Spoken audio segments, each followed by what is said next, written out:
1 second.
Captain, ready to talk some Some nonsense before rubbish. the game starts? Some nonsense. Yeah, I'm down, dude. Alright, Oh, sweet. they're putting us on. Yep, we live. I'm gonna go out of be right back mode in 3, 2, 1 seconds. Hello and welcome to the VS Gaming Masters. Oh, this is not actually a master stream. This is the Ruby Cup Showdown Finals. It's going to be going on between Mythic Gaming and the Goon Squad. And special guest caster I have here today with me is Captain Von Black. Hola, Introduce us. hola. How you doing, man?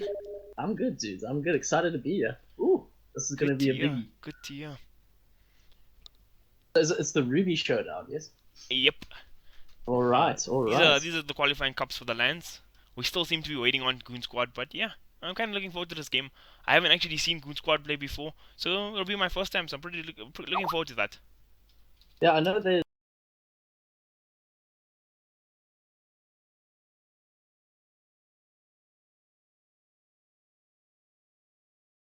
other ones. They got like I can't even remember the other ones' names, but they must be quite decent. I think they got teams throughout ladder, first div, second div, etc. Well, I see some familiar names in this team at least. Phoenix, obviously quite a well-known player here in South Africa, played in the Prem quite some much. Infernape too. I've actually had a run into him in my time in DGL a couple of years ago as well. He was a pretty decent player. Back in those days as well too. So I'm interested to see how they do against Mythic tonight. I think Mythic are definitely the favorites going into this game. Yeah, I also feel Mythic. We've seen them play before. We know they're very capable of taking down quite bigger teams that are bigger than they are. Pretty sure Petunia does an excellent job with there. My eyes are on him for this game. And Sargon, oh, you always got to appreciate the supports, you know. Yeah, Sargon, well fake known name. news as they call him. Just joking. You know, he's got this sort of demeanor where he pretends he doesn't know what he's talking about, right? But he's a pretty decent player. He's ranked in the 4K MMRs. You watch him play for Mythic. He makes these good plays, but if you meet him, he'll act like no, he knows absolutely nothing about Dota. His team just carries him. But yeah, Sargon can play. I Yeah, mean, that's he's in the thing. Mythic. You act yourself down a bit. Yeah, it's all a You see, tactic. you just act humble, like you're a calm guy. Don't be arrogant too much, and then when you play, you just wreck people. That's how you got to do it. That's how you got to Yeah, do it. man. Yeah, But I man. don't know. There's two tactics. I mean, if you talk yourself up, then people think you're better than you are. So then they show you more respect than you actually deserve. So there's two ways Yeah, of doing yeah. it. Yeah. But I mean, I always say like I know Stanley Kubrick, the big director, film Yep. director. But he was completely.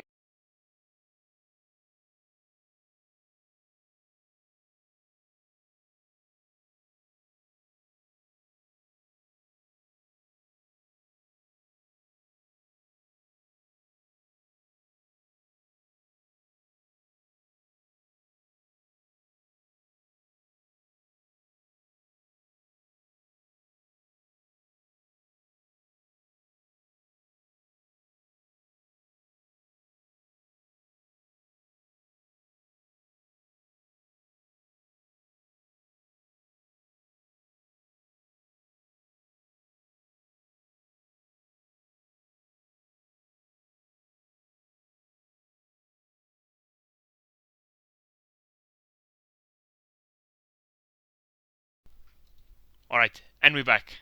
We're back. Minor Okay. technical difficulties, but it looks all good now. Still waiting on the boys from the Goon Squad.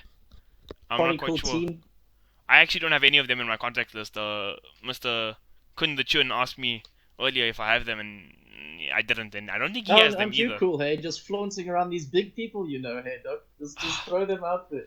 Oh, Like us peasants don't, we're happy to know like some 2K scrubs or like the king of pub stomps. But here you are like, oh, Mr. Kumchun, private message me. oh man. Ah. You're overselling me, yeah, man. You're overselling me. I got a few Yeah, no, people. no, That's no, all. I'm not That's all. overselling you. I'm having you. But degrade you, dude. Ah, true, true. You're just trying to bash me, man. I Yeah, bring you man. on here as my co-caster. This is how you treat me. Feels so bad, man. But let's actually see It's what's like going on here. I mean, if these guys are coming up, they weren't. Can't just not pitch for this. So when are they going to run out of jewels? I mean, there's the amber, ruby. Is there a sapphire? Is there a sapphire there has cup? been a Sapphire Cup. Okay. There So has what been other indeed. jewels do you have after that before you run out of ideas or names? I mean, just switch to something else then. You know what I mean? You can go to like different metals and stuff. Who knows? Okay. Like along the line, maybe there are different Iron, types of steel. plastics, atoms. It all sounds pretty cool. It'll work at some point. It'll work at some point. Oh, hopefully. Oh, there are they in the lobby now. Are they? Fantastic. Oh, they are. Oh, we're getting ready to go. Yes, Phoenix. Alright, so the game should be live shortly. I don't know if you were watching. So Action Slacks did a video, but at Knoxville, he's one of our South African stats guys. I know he works for the majors now. But he works for the big major casting and panel teams. He was South African, and he got into some. I don't understand Twitter fights. I like try to stay away from that stuff myself. They're having a big Twitter fight with is it Twitter fight with some other caster about if Liquid should make it into should we Oh, get an invite oh, dude, into you're yeah. underselling the story, dude. It was Mr. Nahaz and Knoxville, two friends, two founders. Well, Knoxville obviously Oh, founder of that Dota, and the rivalry came out. And we laughed at Nahaz. I mean, we all did. We were like, oh yeah, Knoxville, he just tuned this guy off. This guy got wrecked. But in the end, Nahaz was kind of right. You know what I mean? He. And there was a girl involved. We're gonna spice the story up a bit. All right, okay, now you're pushing it. You're pushing it. Liquid won, Nahaz was right. That's about the gist of the story. Okay, okay. If you say so, I was just trying to make it a cool story to sell. Twitter fights aren't exactly the most. I don't think you'd sit there and watch them the whole day. Yep. Yep. It keeps dying on YouTube. That is my fault, to be fair. If I if I switch screens, it Yeah. usually it goes in like be right back mode, which is it's kind of sad. I think I should leave the audio on when it goes in be right back mode. Then I have to switch screens again. Oy vey. Let me just reply to our lovely people there in production.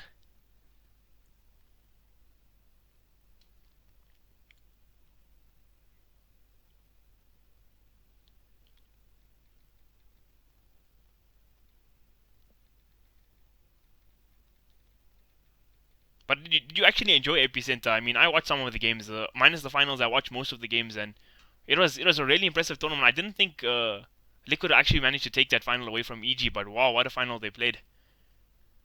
But also, I was completely surprised. I think just Kiraki's his drafting came out there. His drafting genius. It just somehow he really threw them off. EG off with his picks. You know, I mean, when I watch the games, you see the Ursa coming out and the Miracles playing him in the aggressive off lane, tri lane.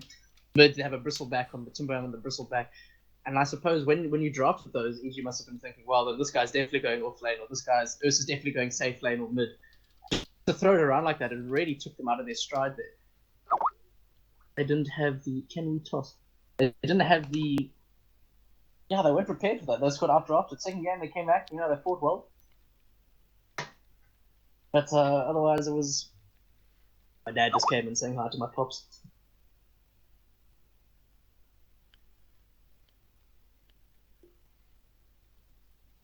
Alright, I need to switch my. Alright, this is gonna be the last be right back screen till I'm back. Stu, untick that little camera box you clicked on there. Okay. It'll crash, so it's bugged out. Okay, I'm gonna go down for 1 second and I'll be back up.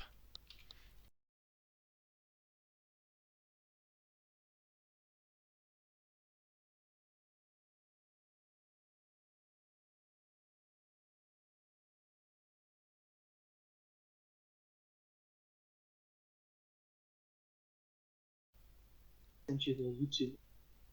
Alright, Stu, you ready? Yeah. Yeah.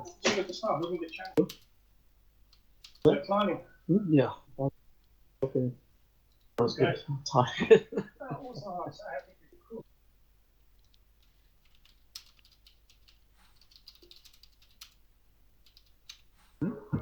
Huh? Close. I mean, I'll make the news. Hope you guys on the web. We heard all your that whole conversation with your dad. Are you ready to go, Mr. Captain I Van thought, Black? oh, jeez, I thought you said you were down. Yeah, I'm ready. I said I was gonna be down for a second. To be Hashtag fair. professionalism, dude. Wow. I'm the worst at production, to be honest. You just gotta announce what you're doing, Gotta like do a big voice. And we'll be on in 5, 4, 3, 2, and here we are in the casting. Mythic Gaming taking on Goon Squad. So what a Mythic. I know you've casted some of their games before. What's some of the stuff they like to run time and time again? Or they're very adaptive, very flexible with their drafting? Well, like we said earlier in the, as they call it, up panel, Sargon loves his Witch Doctor. He plays it a lot. They draft the Shadow Shaman often.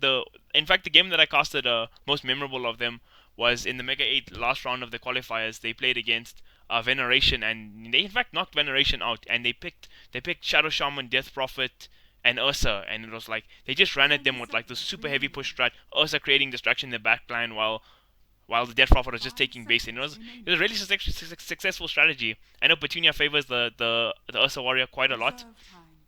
Yeah, interesting how it goes. Oh, the less than the Witch Doctor, they can fight early. A lot of pressure on. Yeah, Viper ban. Viper. It looks like they might want to drop the Ursa. Viper kites the Ursa quite well, as we've seen before. Goon Squad go with the Night Stalker in the first pickup. Those are the interesting bans to say the least. Okay, so we got a Silencer ban, first ban, which is like way off the wall. I haven't seen that often. Maybe it's a thing that Goon Squad like to run quite often. And then a Viper ban as well, a hero that we don't see all too often in the meta. But in this new patch, it did catch a little bit of a buff. So I do see if as you said, he likes Petunia likes to run the Ursa, and Viper's a great counter to Ursa. Yeah, if you just kite him around, more damage Ursa does, the more damage he takes. That is very true as well. only thing I can see from that. Clockwork, Vengeful Spirit. First pickup from Mythic. Very solid duo there. The Clockwork is a really nice pickup in the early phase as well because you never know if he's going to be like a support Clockwork or it's going to be an offlane Clockwork. So you can run in both the 4 and the 3 position, which is something you like to have in the early game because I mean in your early picks in your draft because it keeps your draft open.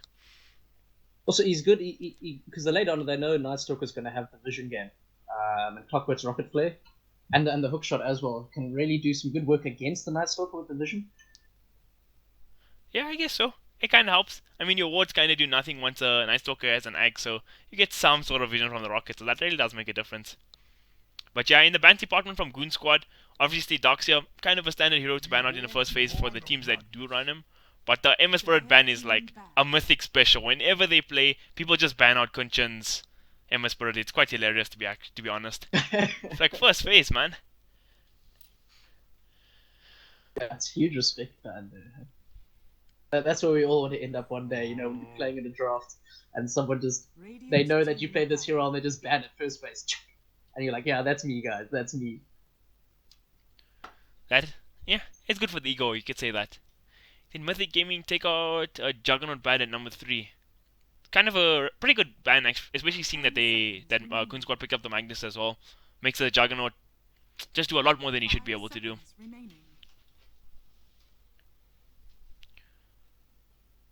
Yeah, it's. I mean, already it's because Juggernaut spin can stop the magic missile from going through. You can wave terror.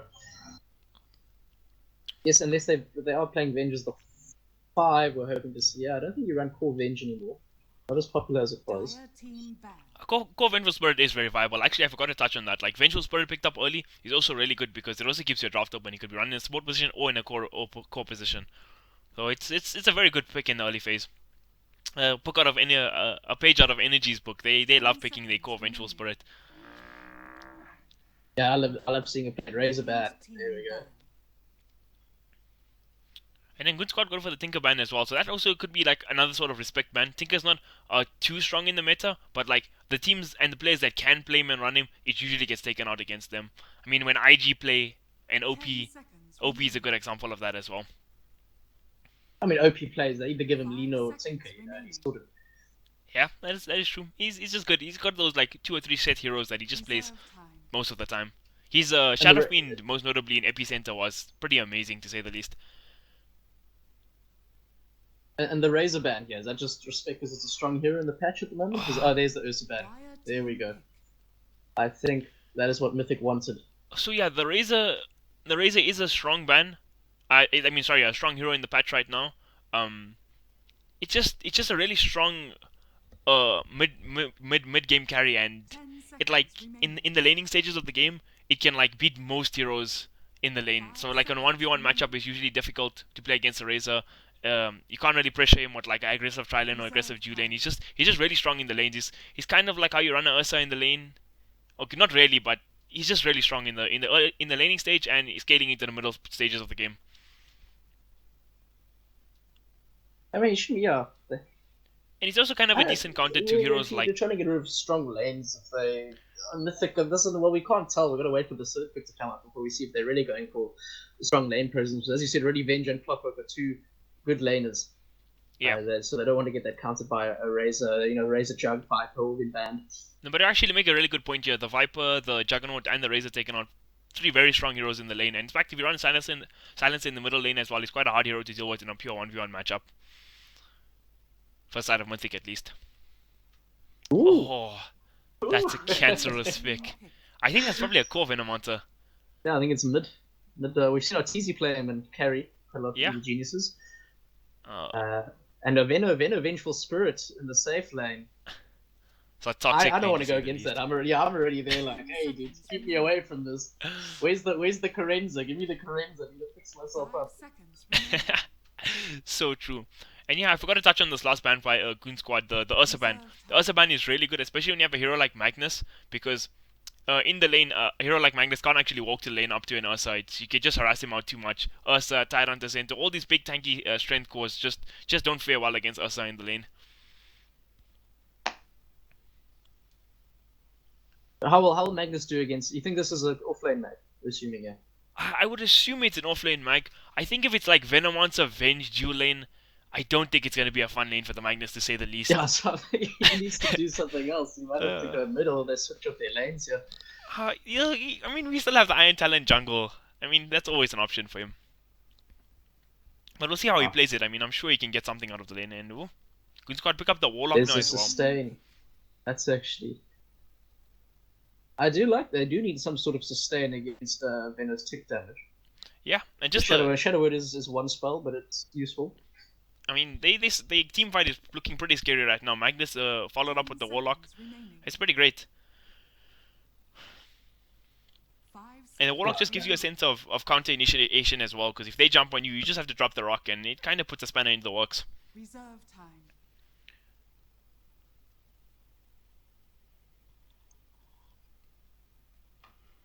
But yeah, curious to see what Mythic go here for the fourth pick.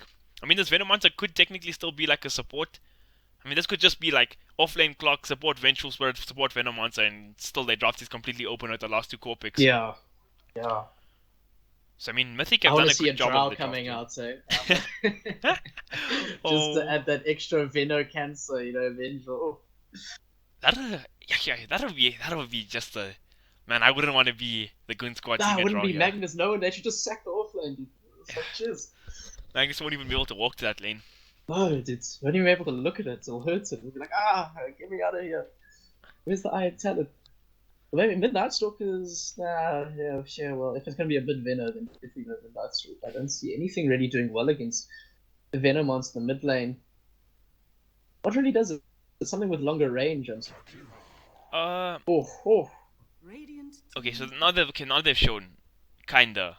Actually, so okay, Jakiro will be a support, that's for sure. It could be like Jakiro. It could be like Jakiro, and clock the two supports. Venge carry Veno in the middle lane, and then they pick a off lane, or 10 seconds or it could be like remaining. Venge Jakiro supports, Clockwork off lane, 5 seconds and Venomancer carry. So I don't know. I actually don't know. Their draft is still like it's just hard to predict right now. I wouldn't want to be in the shoes of I Goon think Squad, to be honest. that's how great it is. They've left it completely open. Yeah.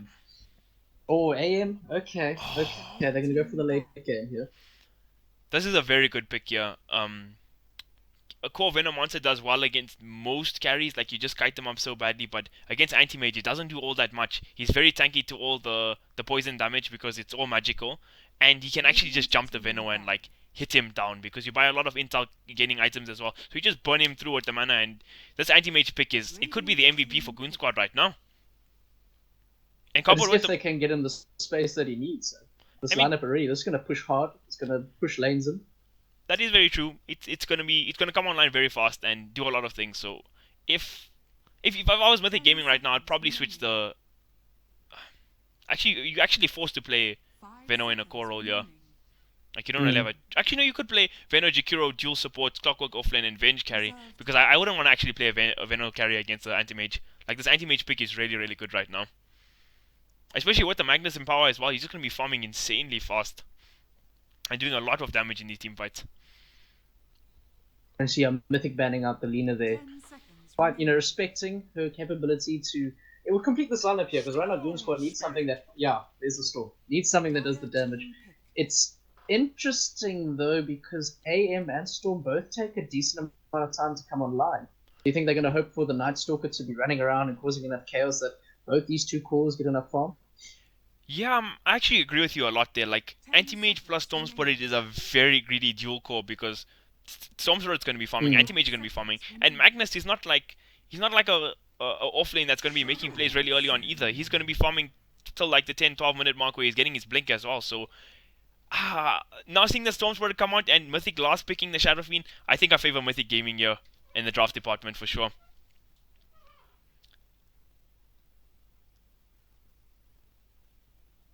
But yeah, we'll see how it goes. I'm really interested to see how this game goes. So yeah, and finally the Shadow Fiend pick up in that all off very lineup from Mythic. Oh! Infinite, yes. Yeah, he used to be a core player back in the day as well. He used to play, I think he used to play middle for his old team. I can't remember what the team was called though. User in your channel timed out. 10 Uh oh, seconds it seems remaining. like my co-caster is just DC'd for the moment. 5 seconds So remaining. I'll be solo for a while. Hopefully he'll come back sometime soon. I'll try to get a hold of him quickly.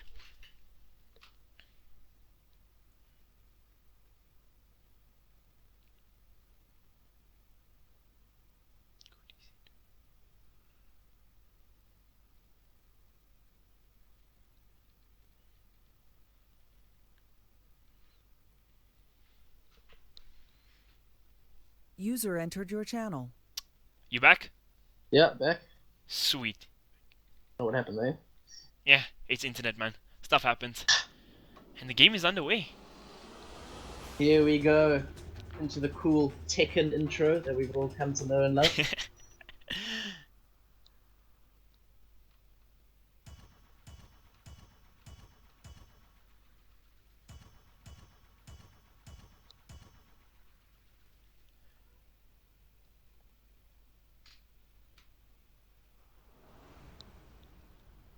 All right. Immediately, the South African Dota pause coming out. Love it, love it. Great way to start. What is a game of South African Dota without a pause at the beginning? I don't even know. Oh my god, you check that map drawing skills too? Yeah, no, it's some amazing stuff done here. Oh, pretty funny. Drawing a flower up next. Oh, you think he drew that for Precious Petunia?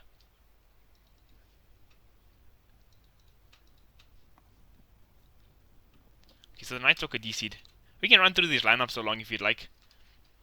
While we're in the pause, we might as well waste our time with that. Stu, you want to do the pleasures?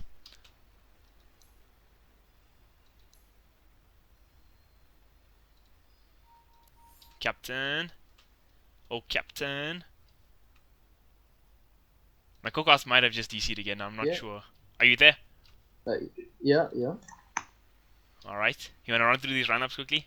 Yeah, I'll let you take the Goon Squad. I'll go with Mythic. Okay, Goon Squad taking the green trunks in the Radiant corner, weighing at a massive 180 pounds. We have Real Christy Mac playing the off-lane Magnus, Game Reaper playing position 4 Night Stalker, Phoenix, mid-Storm Spirit, Believe taking the position 5 Warlock. I do love that hero a lot as a support player myself. And Infernape on the anti-mage. The clutch pick for Goon Squad, it seems, for this game. It was a clutch pick until they picked the Storm Spirit as well with it. Now I think their team is just too greedy. But let me go through Mythic Gaming here. Did you see Sargon just made a shout out to Camille who couldn't be a sadly while I'm who's this casting? Camille guy? I mean, Sargon, he's just so mean to me. You know what I mean? Alright, so what I assume would be core Venomancer here on Mr. And Mr. Kunchin is playing. He's playing it, so this should be good. Mr. Pressure Petunia on the Shadow Fiend. Good old Levi playing the Clockwork. Sadly, he won't be with us for much longer in the Mythic department. He's gonna... I think he was kicked from the team. Kinda sad. Or they just parted ways. Maybe that's a nicer way to say it. B-Triple-E... Yeah, it sounds better. You know, we're letting him go. B-Triple-E playing the Vengeful Spirit. And last but not least, Mr. Fake News himself, Sargon Dota 2. You know, And that's a big name. you know, BE played with me on a team at some point. Yeah, we played in a DG. I mean, now he's playing with a good old fancy Kunchin in his carry, but his carry used to be me before. Feels good, man. Did I not mention this before? You're name dropping, dude. You're trying to get like soak up some likes, some sympathy. Like, yeah, I played with Saga. Yeah, when you know, couldn't this private messaged me the other day. I was like, yeah, no sweet. Man. All right, settle down there, Bucko. Okay, I wonder how long this is gonna be here. You could say, Mr. Game Reaper's game got reaped. You know what I mean? Oh God. Don't say that again. All right, then I'm just gonna get fired after that. I'm kidding. Say what you want. This is a free country. Free After country. all. True. And Rashan is sitting here in the pit, as we've come to know him to be sitting there. Who is the cooler towers while we wait for this? At the moment, so a lot is going to rely on this on Game Reaper to secure enough space for both his mid and his safe lane carry to get the items that they need to come online and really cause havoc here. But I don't see that. I'll be honest here. As you said, I also favor Mythic's lineup. I don't see that happening against a Venomancer and Avenger. They're going to put pressure straight away onto the Magnus in the safe lane. And Shadow Fiend should just do a better time against Storm Spirit before he gets 6, and I think before that even. It's actually something we actually forgot to touch on is Shadowfiend has a Clockwork Ear with him as well, so they're gonna hit up and deny the Clockwork Cogs at level 1, and Shadowfiend's gonna be going to the lane with about between 10 and 14 souls, so he's gonna outlane the Storm Spirit pretty damn hard. Like, it's not an easy matchup for Storm Spirit anyway against an NSF, and with 15 souls, it might just be a questionable middle lane for him, to say the least. And some good old noughts and crosses coming out on the map here. I think that Mr. BEE himself looks to be winning. You see a cross on the bottom right hand of the screen. We've had 3 in a row for him, and that's a victory.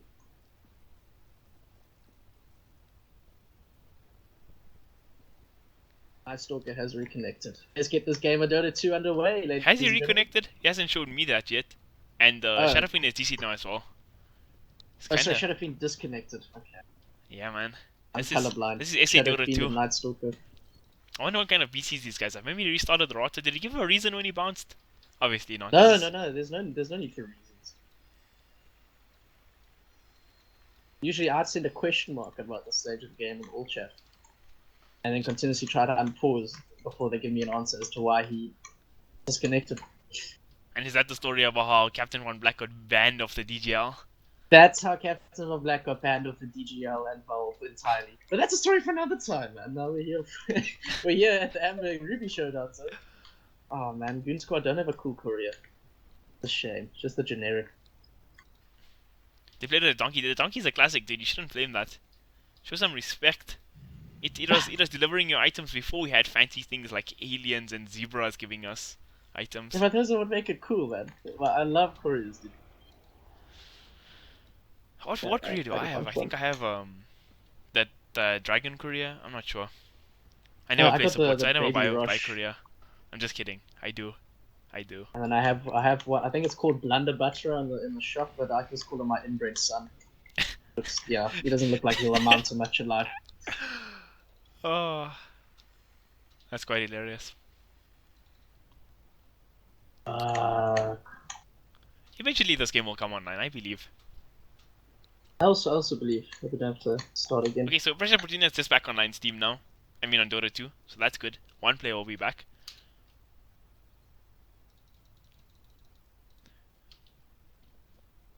These guys are being so mean to me right now. They was just talking in all chat, and I'm not actually allowed to talk in all chat during these Telcom games. It's just give them self-control, dude. Self-control. I be talking like when I was casting ballistics and stuff. I used to talk so much smack in the all chat when at the start of games. No, I lie. I never actually did that.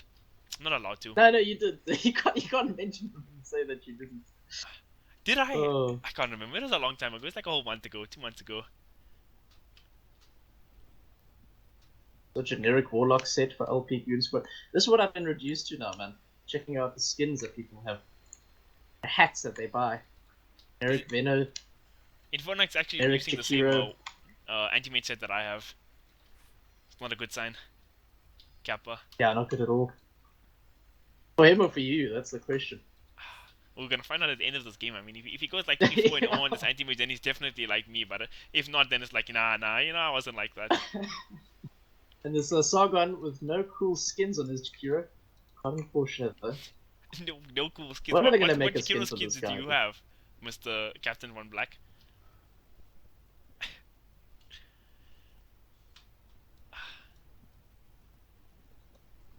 User in your channel timed out. Oh, my co-cast is gone again.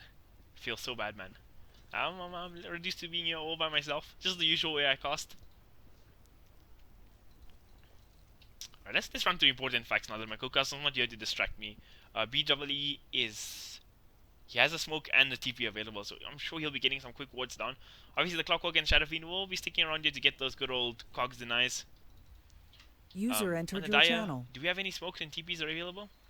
Okay, Night Stalker hasn't bought any items yet. And in fact the Warlock has the green 2 shrinks, wards. yeah.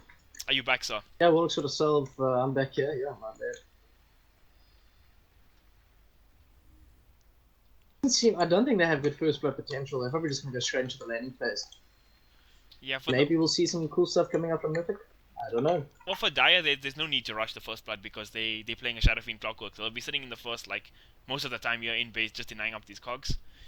And then for the side of Goon Squad, I don't think they can kill anybody at level 1. Like, honestly, they have no good level 1 skills to kill people.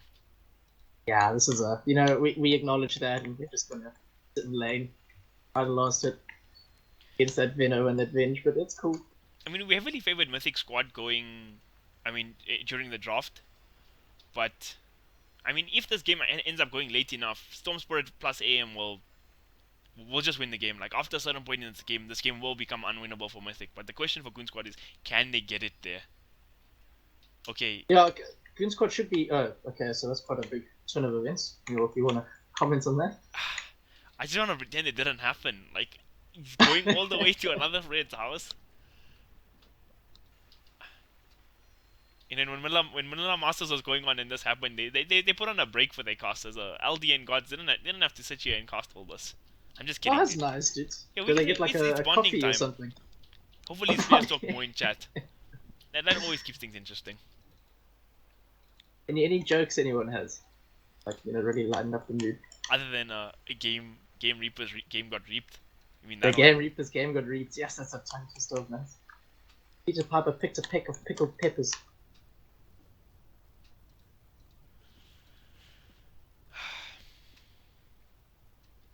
I mean, why would they have a problem with that, Sagan? I mean, the guy's going all the way to somebody else's house. Like, there's no rush here already. He just wants the nice guy awards. Like, I told them, I mean, they sort of just left without telling us the reasons. I mean, it is a very understandable thing if Patiño was just like, nah, dogs, I'm out.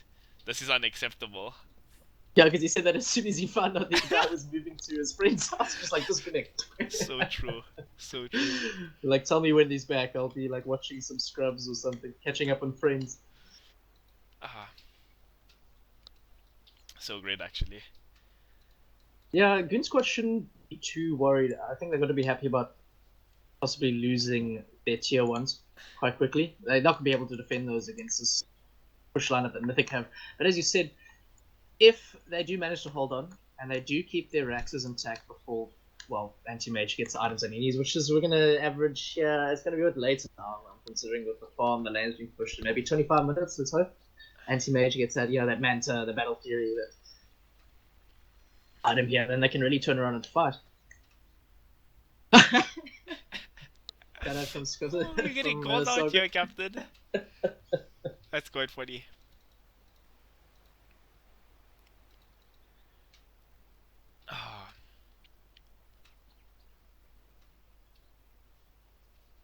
I don't know, is there anything we haven't touched on in this game so far? Why does the river not come from a... Oh, it does come from the water.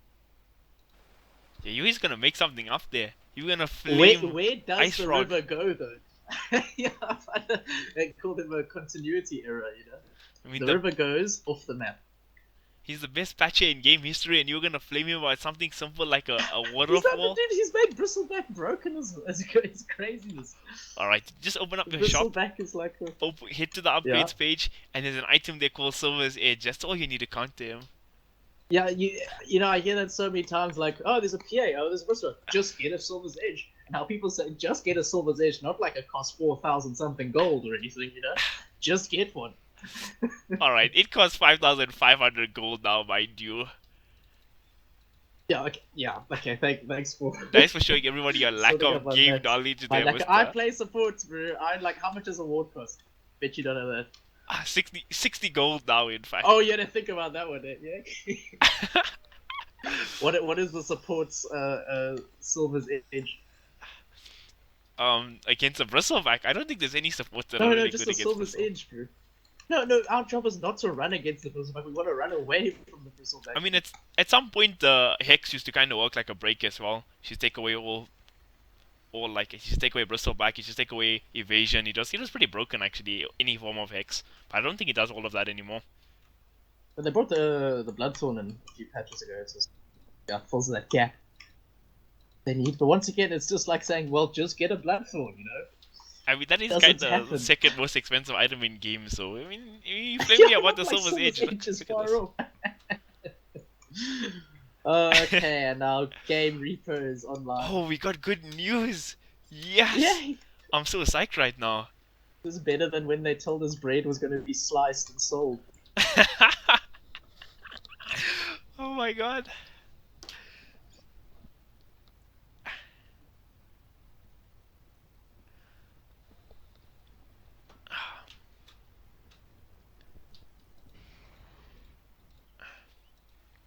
This was a casual day in SA Dota though. Yeah, this is Nothing very that's nothing we're casual. not used to. But there's usually a lot more like angry Afrikaans swearing and Well, this is not a pub, you know. I and mean, in pausing official attempts. games, people have some class, I would say. No, I Sometimes. think these guys, they are swearing, they're just doing it in the privacy of their TeamSpeak channels. That is true. That is true. They don't feel the need to post it for everyone to see. And Nightstalker's back now. Precious Petunia come back online too. Oh, Sargon. Probably, I told you he's watching Friends, dude. He's catching up. Jennifer Aniston got him like, huh? Oh my god, are we allowed to talk about Jennifer Aniston in our streams? I don't think so. I mean, we Well, can if she talk about played that. Dota, maybe. I guess so. I probably have like account boosters and stuff for her. I mean, if you do plastic surgery in real life, you wouldn't be past using account booster in Dota, right? Alright, that was uncalled for. You know, there's no confirmed theories about plastic surgery or Jennifer No, Aniston. it's just yeah, don't take this for granted. User in your channel timed out. Alright, Colecaster was so upset about my comments on Jennifer Aniston, he's decided to DC again. He's gone. I'm all alone in taking the lawsuits that will follow from the Jennifer Aniston comments by her agents and managers. Nope, the game is up and ready. We're ready to go. Okay, we think they're ready to go. Go when ready was typed. There's no guarantee of us starting just yet. User entered your channel. Till the game is unpaused, we don't know if it's starting. Yeah, so I was trying to get everyone's hopes up. Alright, go and ready is typed now for the third time, so that should be the charm. Watch, someone's in the bathroom right now. There's always that one guy, you know what I mean? Alright, they're ready. 2 They're going seconds, for it. Magnus taking a pee. Alright, let's go. Let's get this game underway. And as you said, right off the bat, the COG denies coming up for Precious Petunia. On how many souls is, as you said, what do you estimate? You said about 11 to 14. It's quite a broad estimate. Hey man, it's not that broad. I mean, it varies from player to player, you know? It depends how efficient these guys are. Depends on the base attack speeds of some of the heroes. Sitting on 6 so far. You know how hard it is to do this, I'll be honest. Like, we try to do it for one of my team games, and I thought for some reason that for Allies and like COGs it took 3 hits. So there I am, hacking every COG again and again, so our Shadow Fiend doesn't end up getting the denies that he needs. Oh my Because I god. think it takes 3 hits to... Oh, so it's not easy, that takes skill, dude. It takes skill. I hope your team insta reported you. I don't know if you noticed, I've been but reported many times. Daya dropped 2 wards here. 30 seconds. Scotted 1 blocking onto small camp here, and the other one nice here for the mid lane. Pretty standard ward here. That's all good stuff. They do have good rotation ability if they can get the Clockwork. Has Clockwork, where's Clockwork bought himself? For the Windlace. I actually like buying a position 4 Clockwork by the Windlace, but he is position 3. So, shout out to the link who let me use her PC and all shit.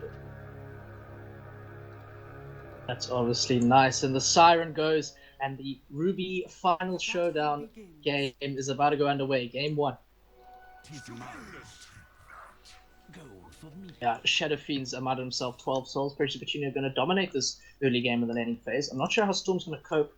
Hopefully, I think Nightstalker's kill potential level 1 before for him, this isn't much. So I'm thinking here that Phoenix is just going to have to hold on. And how Mythic are laning this is pretty interesting as well. They're sending both their supports to the bottom lane to contest us, and they're leaving the Venomancer in the top lane to 1v1 against the Magnus, which is a pretty good decision. Venom should have no problems in that top lane. I think Magnus is breathing a bit of a sigh of relief there as well, to be honest. He doesn't want having to deal with more rubbish than he already has to. That is very true. Yes, Sargon spamming out the dual breath already. Game Reaper seems to be AFK still. Nope, he's going for it. And here they go in, Cogs connecting onto Infernape. He's trapped inside, but will get the blink away. A follow-up stun from B. They're happy to just do a bit of harassing across the board. wonder who's going to lose this tri lane first, or will this tri lane stand strong for both sides, Mythic and Goon Squad? Yeah, it should be alright. I don't think this is an ideal situation for anti-mage. I mean, for Mythic, this is fine. Clockwork is farming. He's top of the CS shots in last hits at least. And AM's, he's not going to have an easy time farming this lane. Nice Talker straight up left the lane to go help out top. They get the stun of anti-mage. Yeah, and I realized that.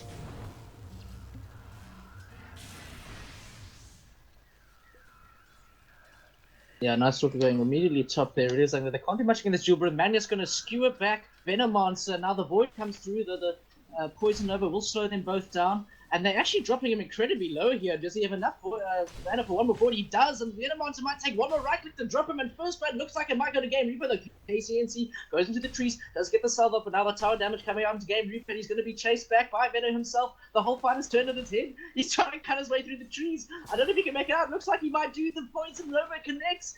Poison Gale, sorry, Venomous Gale does. Magnus is there, no. KNCN back, much more health. Game Reaper just trying to hide in the back, like, please don't see me, please don't see me. And now Magnus going to skew himself away. He's also teleported in. They see Game Reaper, right click's going to come onto him. I don't know how he's still alive here. Jeez, he's just running himself out. Magnus going to TP back to base. Game Reaper stuck there, and first blood goes in favor of Venomancer. Holy shit, what a chase for that first blood. It was like more than 30 seconds that was going intense.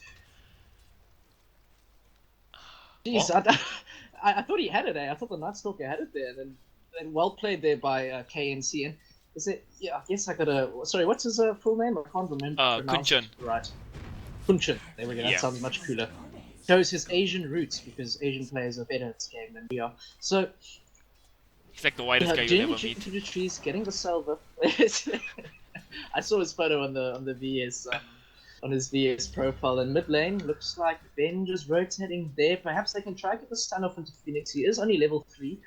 As we said, he's just going to have to hold on. He's actually done a pretty good job here, considering the Shadow Fiend started off with that 12 extra bonus damage. This game is a disaster, to be honest, so far for the side of Goon Squad. Both their cores sitting on like 8 CS for the anti-mage, 3 minutes in, Storm 13 CS. Like, they're not getting all that much farm, and on the flip side, Shadow Fiend sitting at 25 CS. I guess Venomancer isn't farming all that well either. It's okay, but Fortuna gets himself a haste run. He's going to run him forward. Phoenix incredibly low. Has to drop the Fairy Fire. One more right. Another Ray should be able to do it. I don't think he's on cooldown. Fortuna's going to have to back away. Yeah, Phoenix getting out on a sliver of HP. Unfortunately, how many raises did he use? I wasn't able to catch the full... I don't think he dropped the long raise, but I think it was too far at that point as well. Yeah. But man, this is a game of jukes. Like, I thought he was like guaranteed there. He used the fog of war on the high ground as well pretty well. And yeah, he made it away with his life. He can be very happy about that. Yeah, already mid lane, 28 losses, and they're going on Infernape in the bottom lane. Clogging does have Cox, but it's going to be the outside, just pushing Anti-Mage back. Sargon in the trees, trying to get another dual breath off. But Infernape has the Shadow Word on him, and he will be able to heal up. But as you said, yeah, they're just pushing this Anti-Mage out. Ever since Nightstalker had a rotate. Magical coming back in there, the dual breath does connect. He does not have Cogs as of yet. Actually, sorry, he did have them, but he did not feel like using them. Because I want to take tower damage as well. Fuck, not too strong, only got 2 armor at the beginning of the game. Oh, take another zone mid lane. Now. Was the Nightstalker? It's nighttime. He's there. He's waiting. What is he? He said he's coming in Game Reaper, waiting in the back here. He's got 1 point in Void, 1 point in Hunter in the Night. But Venger's also moving in. B should be able to spot out Nightstalker. And I wonder if Inside is going to take advantage of this. And actually gets got out. That's going to hurt. Okay, and they're just going to back off. Nightstalker's saying, nah, bro, this is not for me. And Magnus has also gone to the jungle now. He does have the Iron Talent with Corvette Neil. Seeing that early on. Venom doing much better than he is in lane.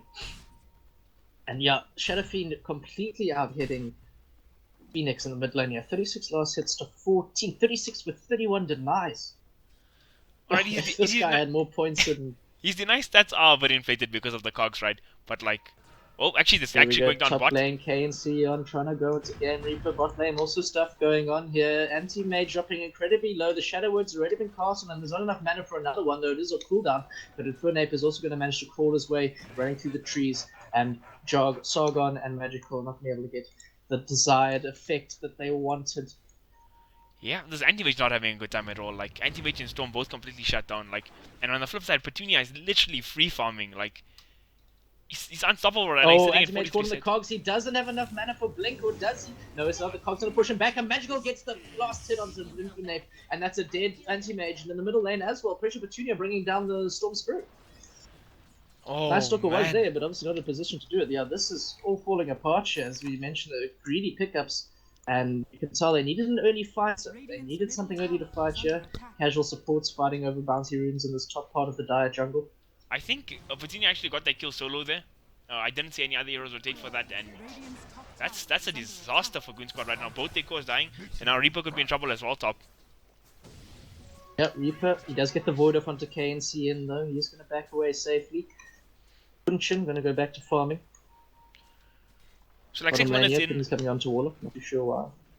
6 minutes in, okay, like this laning stage, Mythic have won top, bot, and middle lane. It's like 3k gold swing already at the 7-minute mark. And the gold isn't the biggest problem, but it's like at some point this Mythic line is going to start transitioning, and that's going to be the problem for the Goon Squad. How quickly can they get the Magnus a 6? How quickly can they get their Warlock a 6? And that's what they'll need to be able to push off the onslaught of this Venom Monster Shadow Fiend sort of push lineup going on with the Jakiro and the Venge. And you see as well, I mean, nighttime's almost over, and this Night Stalker's done absolutely nothing in this time that he gets. Infernape just dropping some right clicks onto Magical. No more mana for him, so no more cogs. There's no kill potential. Night Stalker has rotated bottom. Maybe he wants to use the last 40 seconds that he can here, and he's going to run for Jewel Breath coming out. They do ping him out though. There is a Dire Observer right here, so that's a wasted night time. The thing is though, even Gold if is six now, though. even the ward wasn't there, they couldn't actually get that gank off because like it's a Jakiro there in the lane. He's one of the tankiest supports you can find. He has boots already. It's like just so hard for Goon Squad to do anything with this Night Stalker because they don't have other lanes that can kill with him. So it's like if he has to make kills, he has to make it all by himself. So it's kind of a hard position to be in. Like they're slowing him down. Cogs miss though, just clipping the backside of Anti-Mage. You're saying, move, move, I got you. But yeah, doing good pressure on him here. Shadow Word is there. There's the sustain that they need. There's a lot of damage over time and tick damage that Mythic Gaming have at their disposal. The Warlock should hopefully... I don't know, what's the cooldown on the thing is about... I don't remember my cooldown time. 16 seconds, yeah. Okay, top lane, there's a 3-man rotation coming on to Real Christy Mac. He's going to forward, get the stun. Pressure Petunia's there, going to get 2 Shadow Razors, and the RP comes out and whiffs completely. And Pressure Petunia walks himself away with another kill, some more souls, and the smoke coming out as they cover their retreat. Radiant's top tower is That was a bit of a desperate RP, if you ask me. Yep, but this could be probably if they catch this the Storm Spirit, it could be in real trouble. He get the raise off already. B is coming in. Try to get He's the gonna fight of zip off. taking so much damage, gonna zip himself away, and the stun does connect. And one more, the Shadow Raise does miss, but Pressure Petunia able to do one more right click, which is all he really needed. And Storm brought down as well in the mid lane. It's 5-0 in favor of Mythic at the moment, and it doesn't look like it's going to stop anytime soon as their cores become online earlier than Goon Squad's. I mean, this is a dream start for Mythic Gaming, especially for the Shadow Fiend. Like, he's sitting on 80 CS at the 9-minute mark with 3 kills. It's crazy. He's almost got his level 11 now as well. He's 3 levels higher than the Storm Spirit. Like, double the level of the Anti-Mage. This game is just really rough. But as I say that, They are going to make go a play into on him. Petunia here. Storm Spirit zips in, the silence does come out onto him, and now they're going to try bring him back. One more zip forward, which should be able to do it. A right click coming up. Fair Fire is popped. Does Phoenix have enough range to get it off? And he does. Oh, that was a big Beautiful kill. rotation there. That was some good stuff there. 477 gold going in favor of Phoenix. Hopefully helping to catch up some of the stuff that he lost. Though they do lose the tier 1. They deny it in the process. In total, there from just that one gank alone, there's a 1,000 gold swing. So that is a massive pick to get. And I felt like they were in a position to actually take that, and they got it. I'm really impressed. It's a kill that they really needed. They don't want to press Petunia to get any bigger than he did. They got the deny on the tower as well, and yeah, they took a bad situation and they got the best out of it, to be fair. Yeah, I'll try their best. Night Stalker got the gank off when it was daytime. I think that's just showing how the game's been going, 9 minutes in, and there's their first kill. And he got urge charges from that as stuff. well. Well, that's always useful. Like, despite Goon Squad having such heavy like late game heroes with the Storm Spirit and Anti-Mage, like their team fight is still really scary. Like, they have a Magnus, they have a Warlock, so they could maybe be able to take early game engagements. Here we go, Mythic Gaming They can move on to Infernape, but one lane props have already been used, and he's He has going no to try mana to for juke Blink. himself out of here, taking so much damage with that wave of Tiver dropping him low, and no mana for Blink, and that's another kill for Magical. That Clockwork right click just going BAM on Anti-Mage's head and just chopping him off. And this should take it to a tower should fall here as well. Sargon has 2 points in Liquid Fire, more than enough to bring down a tier 1, in combination with the Venomancer and the Vengeful Spirit. He does have a point in Vengeance Aura too.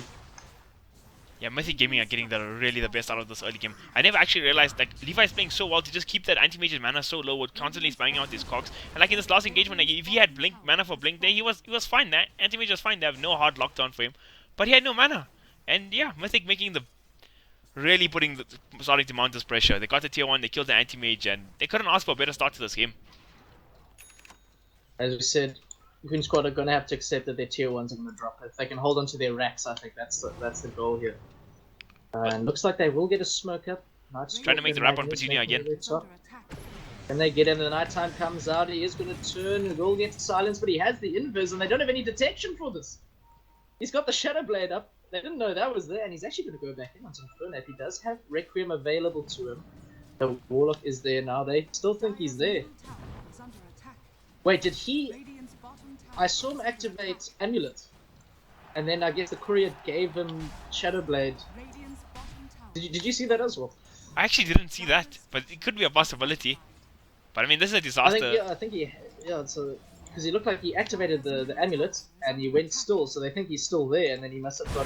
What's it over the Requiem coming out, and a huge one that is, and Infernape, the anti-mage, is going to die, almost instantly evaporated. Look at bottom, look at bottom, look at bottom. And the bottom lane, yeah, is already onto the Rex, as we're saying, this early push is just ridiculous in Venomancer, in combination with Liquid Fire from Jakiro, and I'm not sure how they defend this one. They do not have Rock available to them either.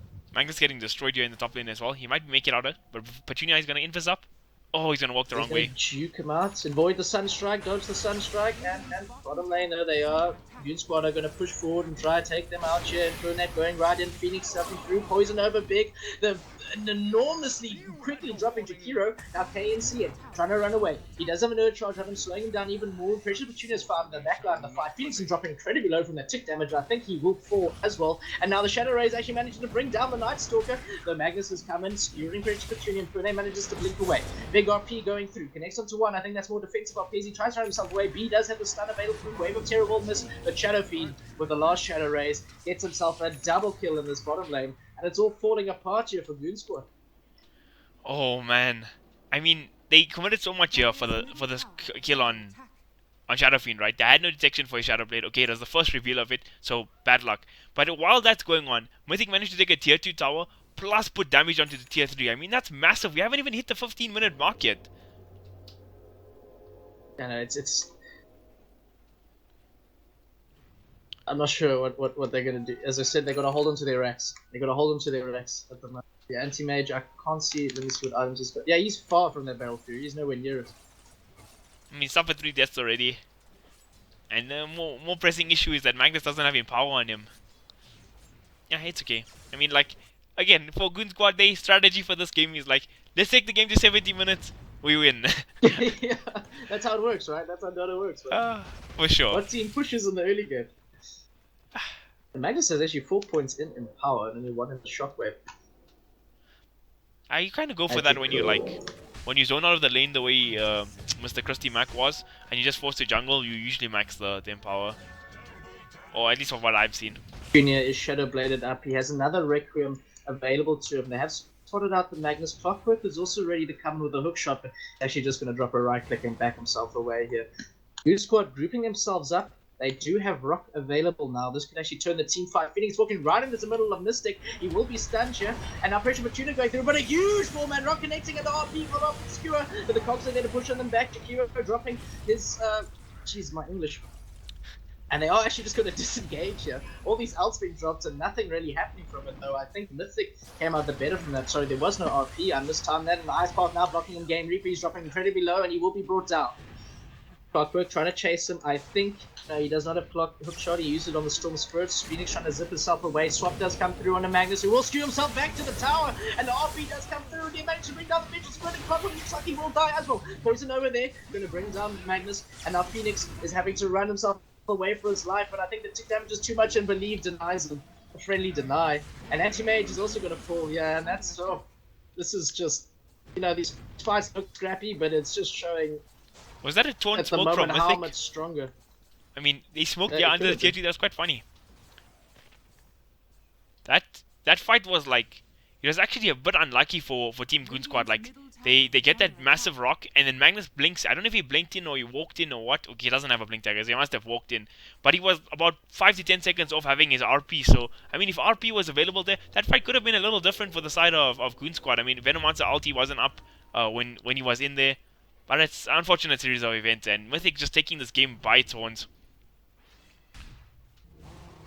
But hats off to Christy Mack there, Christy Mack. And they are going to smoke up here as well. Icepot, they do find Believe, and he will be dropped almost instantly. Yeah, the shot coming out into Magnus as well. He will try to screw himself away, but there's just so much damage being pumped up by Petunia in those right clicks, and there's just so much they can do. I was going to say, well done to Christy Mack in that last fight. He did not have the RP at the beginning, as you said, changed the fight, but he did make an awesome play at the end there. He got the RP off, then skewered Clockwork and the Venge towards his tower, and they did sort of get consolation kills, but it's just not enough at this point of the game. Rosh incredibly quickly. Yeah, no, he did play that nicely. Credit to him for sure. Is just gonna... But yeah, looks like Mythic are going to take this Aegis, and with the next set of items, it could mean high ground at some point. Yeah, there we go. Rush fall. Shadow Fiend picks it up. Petunia gonna be the spear in this charge here. Phoenix tries to zip his way through the trees. I don't think they know he's there. They did think he was there, so I got dismissing the eye path only like 5 seconds too late. But with the attempt, that wasn't sarcasm, by the way. I was just. I've been criticized for having a sarcastic tone during my class. I mean, it's kind of like how I speak usually. What must I do? You're so cynical, man. What's up with you? Such Furious pings coming out on the tower. Storm Spirit. I'm not sure exactly what they want to do here. They will fortify, and this tower should fall incredibly quickly. Goon Squad gonna have to try hold the high ground. Rock is off cooldown, and so is RP. That is the combo they probably actually only need to do this. A combination with the Mana Void, they could hold their racks if need be, but Petunia's going right up here. There's nothing holding him back because of the Aegis. In positioning themselves, waves of terror used to scout. Shadow Fiend just sieging up. They don't really want to jump in with this Aegis. And they can't wait it out either, though. They got to. Someone has to make a move here, and I think it's going to have to be Goon Squad. Their hand is being forced.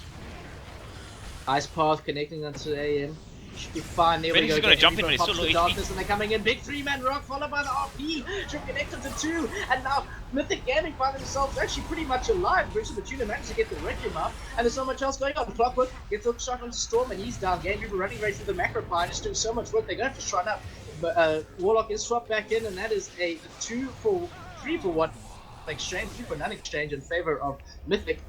Phoenix having buyback. He does actually manage to pop the Aegis on Petunia, but that's alright. They're just going to keep on going. I thought it was a really good team fight take, and I'm just surprised by how little damage Mythic took. Oh man, it's like, it was a really well executed fight there in the beginning, but like, before Storm even zips in there, just from a couple of Shadow Fiend right clicks, he drops to half HP.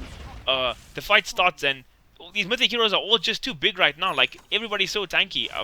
Venomancer's got a Veil and a Ogre Club. Shadow Fiend sitting with a full Aquila, Strength Treads, and Ice Path going, Game Reaper caught up. Yeah, Ice Stalker's gonna drop. And a Dragon Lance. Like, these heroes are... is cost.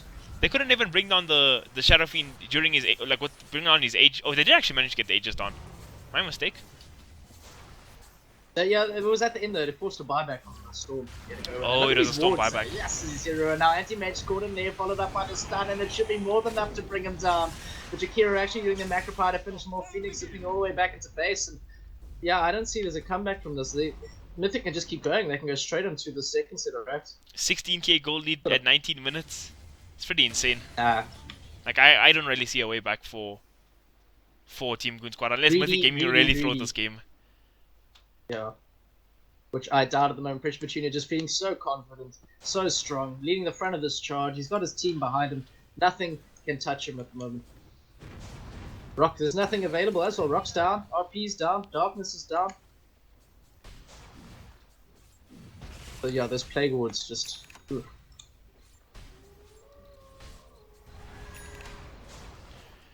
Yep. Like, let's look at this base defense now as well, right? RP is up, Rock down. I don't know if they can hold the second rack. There is no Aegis on the side of Mythic Not Gaming. sure They have that either. on their advantage. But now Storm's gonna zip in. And then there's Storm going right forward on Jakiro and will bring him down almost instantly. That's a nice pickle. Can Goon Squad capitalize on this? BE trying to back himself away. He's got half HP, but Phoenix is just going to go into the high ground and just try to run himself away. Though Game Reaper trying to get the Void onto Avenge and almost paying with his life from Petunia's right clicks there. A nice play came out there from Phoenix. After he got that kill, he spur what's the thing called? Ball lightning the way from the Avenge stun. Nice little dodge there. Yes, I'm so South African, eh? Like, you know, we call traffic lights robots. I'm like, yeah, it's called ball lightning, but I'll call it a zip. That is actually a very South African thing to do. You just make up names for stuff. Like, this game should be over now. Hey, they hold their next racks. I mean, still a glimmer of hope with them. They still have anti-mage plus in power.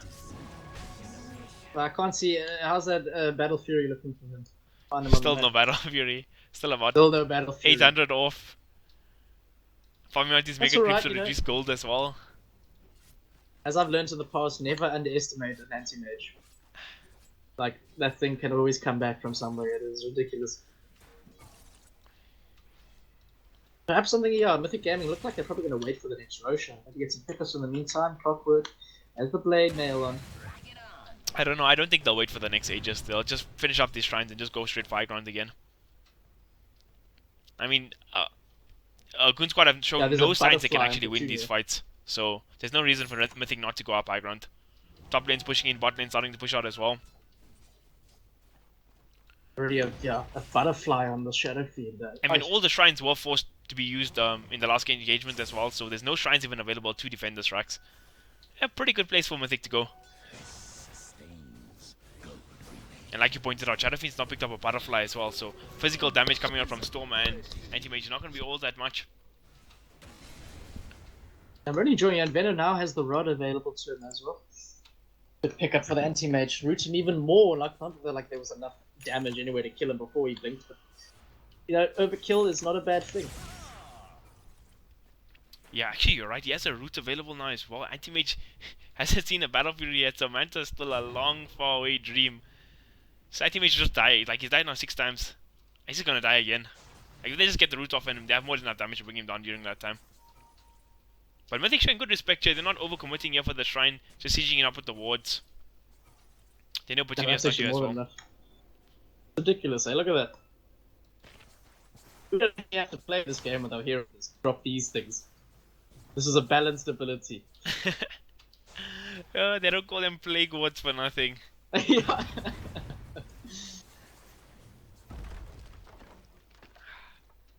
The push from Mythic is just insane. Like, to have a Veno, a Shadow Fiend, a Jakiro, and a Venge in one game. It's crazy just how much, like, run at you strat they got.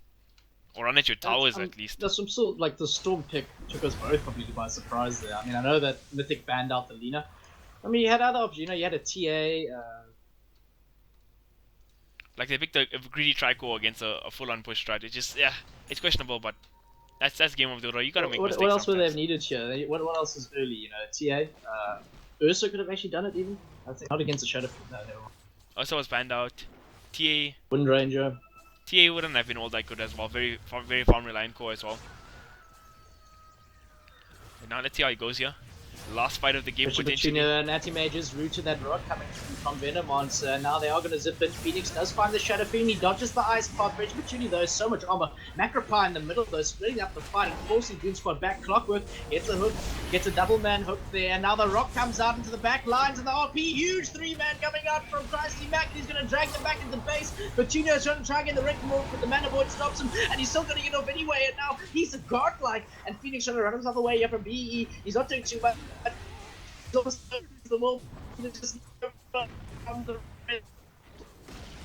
And they're going to take this tier 3 without too much hassle. Van Infernape going to be caught up in the Ice Path here. Game Reaper flying around the back. And they did lose the Vengeful Spirit, but Mythic, as we said, just completely unstoppable at this stage of the game. Yeah, I wouldn't be surprised to see Goon Squad just GG out right now. Second rank's gonna fall. Storm Spirit has no buyback. Down for 38 seconds. No reason for them. I mean, how good are they shaped to stick around? Props to Goon Squad. They are showing the team fighting. I mean, so maybe for the next game, Mythic need to be aware of this. They're getting those ultis off incredibly well. They played their team fight If they really went so far well. behind, I think they would win the fight. For sure, 3-man RP, Big Rock followed by a 3-man RP. That fight was executed perfectly. Skewer under the tier 3 as well. It's just that they're just so far behind now that they can't actually be taking these fights. Like, no matter how well they played. So it's kind of unfortunate. But let's see. They haven't GG'd out just yet. Last rack still remains. Yeah, last rack. Always hold on, bro. Always hold on. The anti-mage does have the battle fury now. This is it. This is the turn. Roche is up in about 1 minute and 20 seconds. He's just going to stand there and wait, you know. Not much else for him to do. There's always that point in the game when, like, your position 4 and 5 really realize, like, guys, there's not much new for me to do. I'll wait in the Roche pit or I'll stack camps. We just glorified wards. Yeah. Sakun is massive this game. He's sitting on like 7k net worth, almost more than the anti-mage. He's higher than the Storm Spirit. What does the Storm have? He's trying to get that blood. Is he playing for the Bloodstone? Yeah, he is. It's not much to lose at the moment.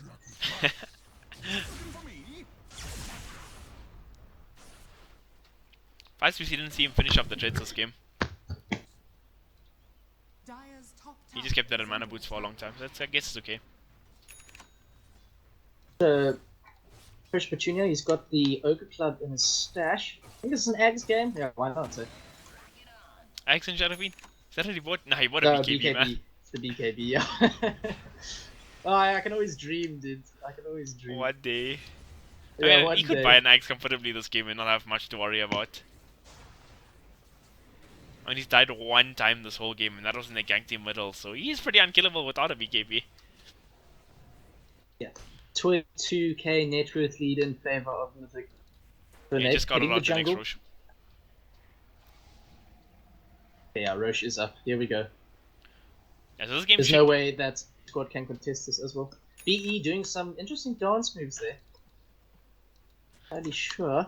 Mythic showing a larger amount of respect here, waiting for the team to arrive first before they Roche, using the scan. They're like they're not like, okay, we won this game, it's over now. Very good calculated Dota, which is good to see. They do know that the series is not over yet. Still a few more games after this to happen, but Petunia just. I mean, Roche fight could be great for Goon Squad right now. They have such big team fight. They're gonna catch a Kunchan right from the get-go. They're actually gonna come in here. Clockwork does get the hook back. The Skewer coming back though, and now the gaming find themselves very caught out of position. Big Rock followed IP, and that's already one dead. Venom's down, but the Magnifier in the middle of the fight doing so much damage, and Phoenix is also gonna drop here, and Roche will be finished. Petunia does the wise thing and just continues to Roche by himself. Game Reaper out of position here. Magical does take some damage from the static remnant. But yeah, looks like once again a good favor for Mythic Gaming, and yeah, and that was actually the first time the Bloodstone's been used by the Storm, and he loses 4 charges just like that. Boom. I mean, that's kind of what you get when you buy a Bloodstone and you're losing this far behind, right? Yeah, I mean, I wouldn't have. I'm surprised that Goon Squad went for that play there. I would have generally just sat high ground. No, I think it was the right play to make. Like that was their only chance. Like they have good Roche fight, they got RP, they got the Warlock ulti. Like, there's nothing to lose here. This game is lost anyway if they get the Aegis. And Phoenix doing some cool Storm things with use the forward and then see while use it, you know. Classic Storm Spirit. Classic stuff. Oh, who is this handsome devil? Yeah, this should be the final push here. Petunia leading the front of the Mythic Game charge. Game Reaper coming forward, gets the Void off. Not much they can do here. Clockwork waiting on the side here. Good positioning from Magical. I mean, he's been doing some great plays this game here. He's waiting to get that hook shot off and finish off Goon Squad. They will have to wait for the creep wave. They're always slower than you'd like them to be. Slower for you and faster for the enemies. That's always how it is. And the hookshot does come out right away onto Storm Spirit. He is going to be dropped almost instantly. Magnus going to try to skew it back and misses completely. Game Reaper stuck. Upheaval is now in the middle of the tier 3, trying to stop Mythic from pushing up here. But it's not really going to do much. Macropie is dropped right onto him. Pressure Petunia cancelling out his Requiem. Ice Path connects onto Warlock. Now he's stuck there. There is no rock available to them for another 60 seconds. And Storm Spirit is down with about, what's he got, 6 charges now. Well, 5 charges. The benefit of the Bloodstone Storm's going to be back up in 5.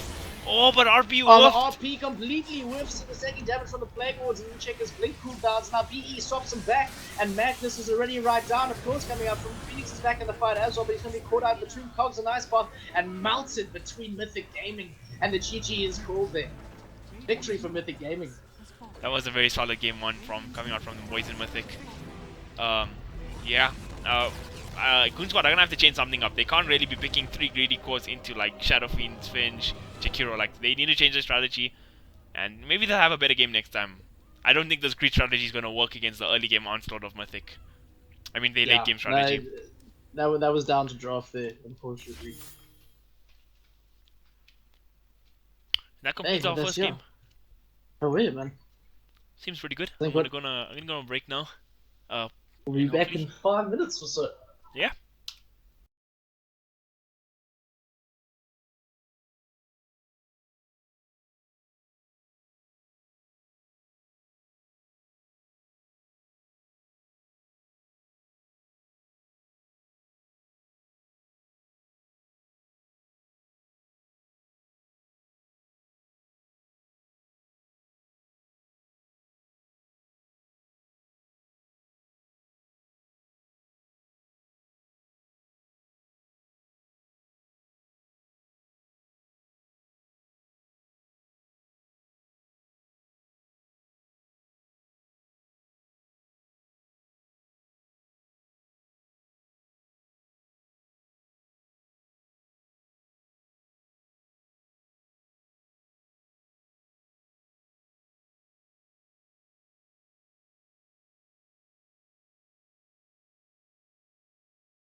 User entered your channel.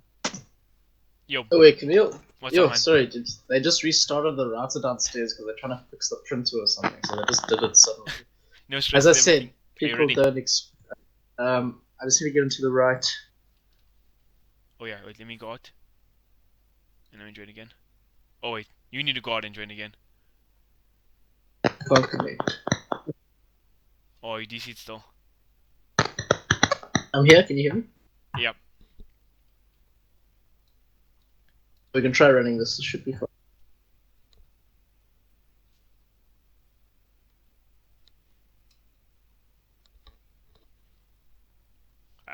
Captain, are you there still? Are you in the lobby?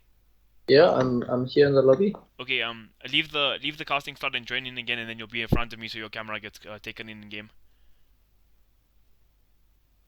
Okay. Leave lobby completely. No, just click join the casting channel again, and you'll be above me. No. Why are you below me? Don't you like that? Huh? Oh my god. Alright, you just have to put up with this. It's cool. That's fine.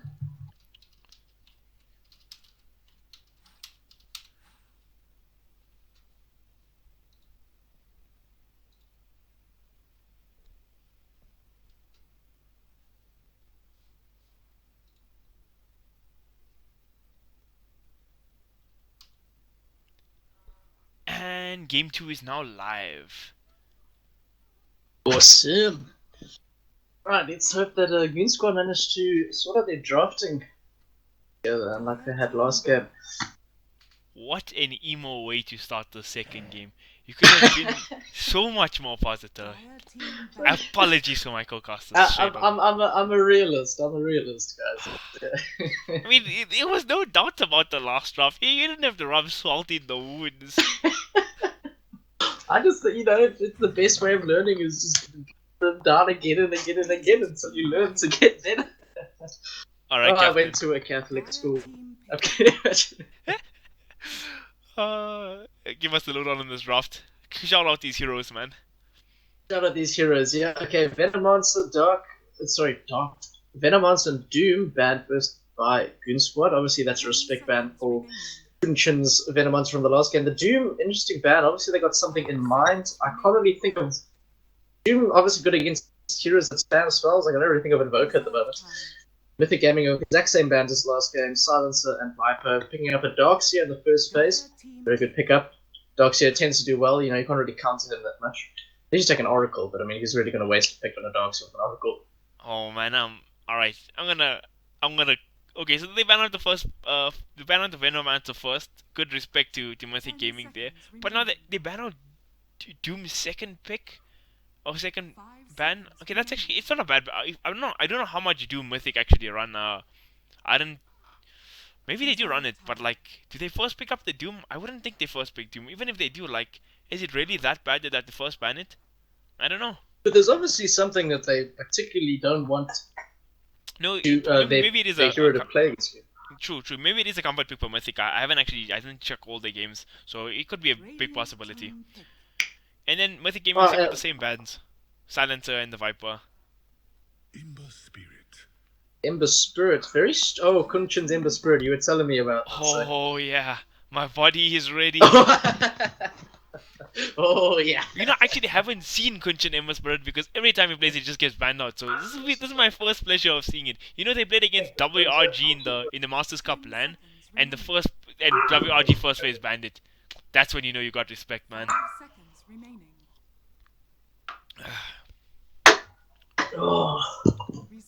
Goon Squad went for quite a nice pick here in the Omni Knight. I think that's why they banned the Doom.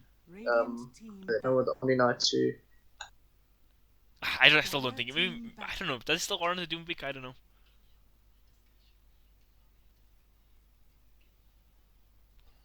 Oh gosh. Ah, Nick's ban as Nick's assassin. What is it? I can see like Nick's assassin, the spy carapace does good work against Ember. Just gets a bit of a stumble for them. But not much else I can see him doing. Does he do well against the Darkseer? Nyx is just like an all-round good hero. Like if you're giving away Nyx, like it can do a lot of things. It can be played as well like the Clockwork in a 4 position, in a 3 position. It can scout out quite a lot in any position. Like, it just does a lot.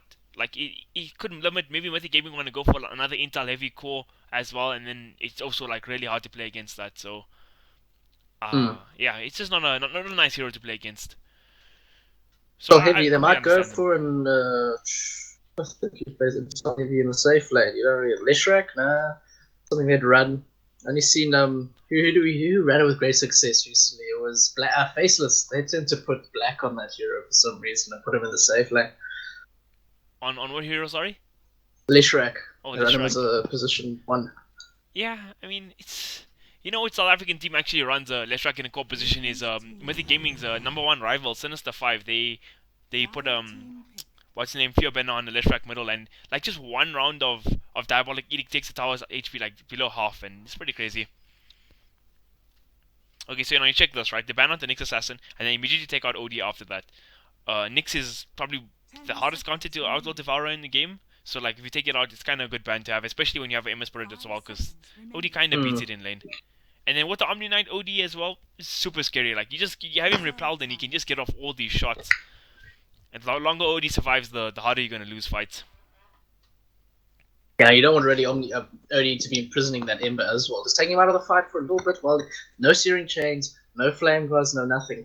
Yeah, and then Goon Squad also have really good bans. Their last second 2 bans were Spirit Breaker and a Ricky, so they left the Darkseer in the pool this time, but they took out all the heroes that like really pair well with the Darkseer, so it's kind of good.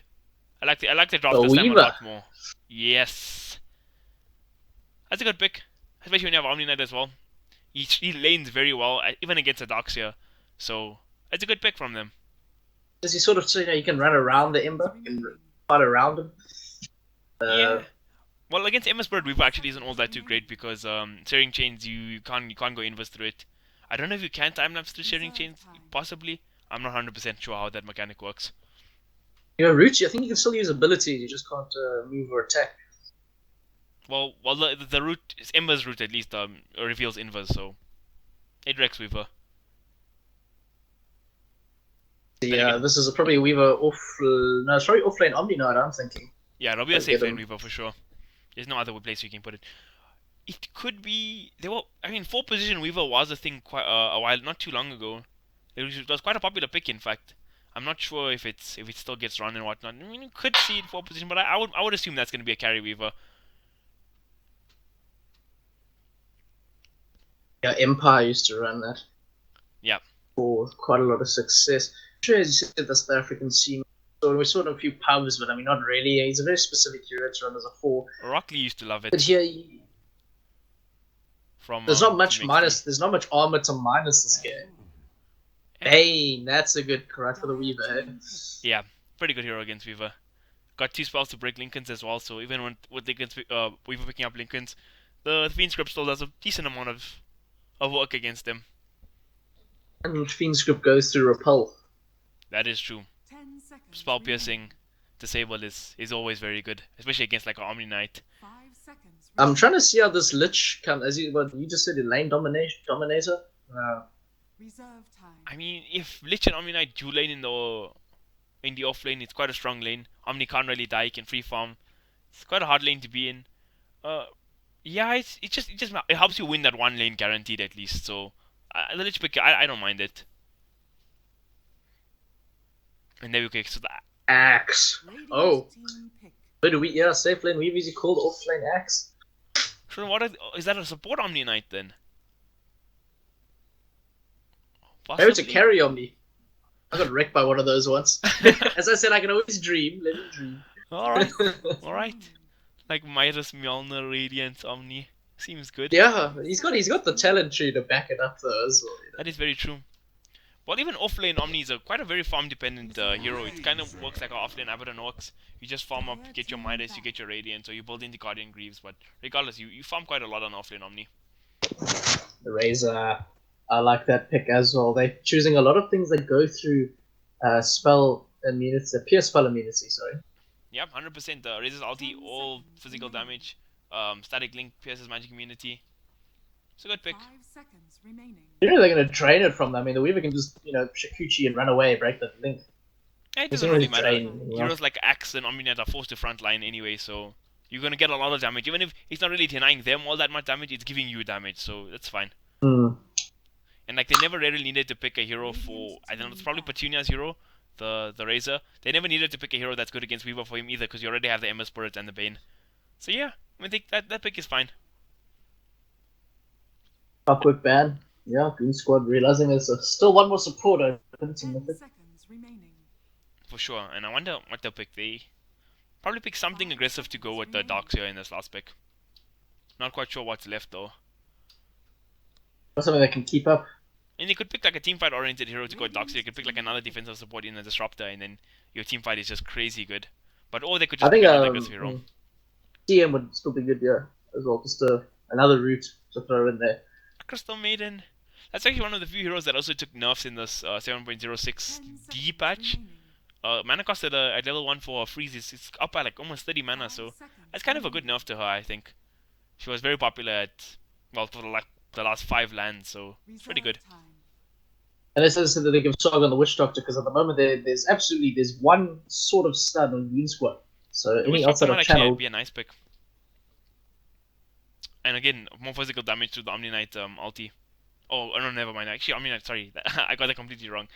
It's good. It's not good against Omni Knight. Omni Knight mitigates all the damage from Witch Doctor ulti.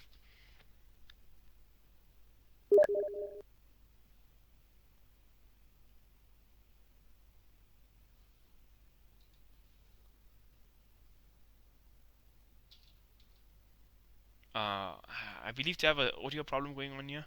Let's see what's. Hey, what's up? I think we might Hero. have, I might have an audio problem going on here. Getting a message from one of the players. I can hear my. Give me a second.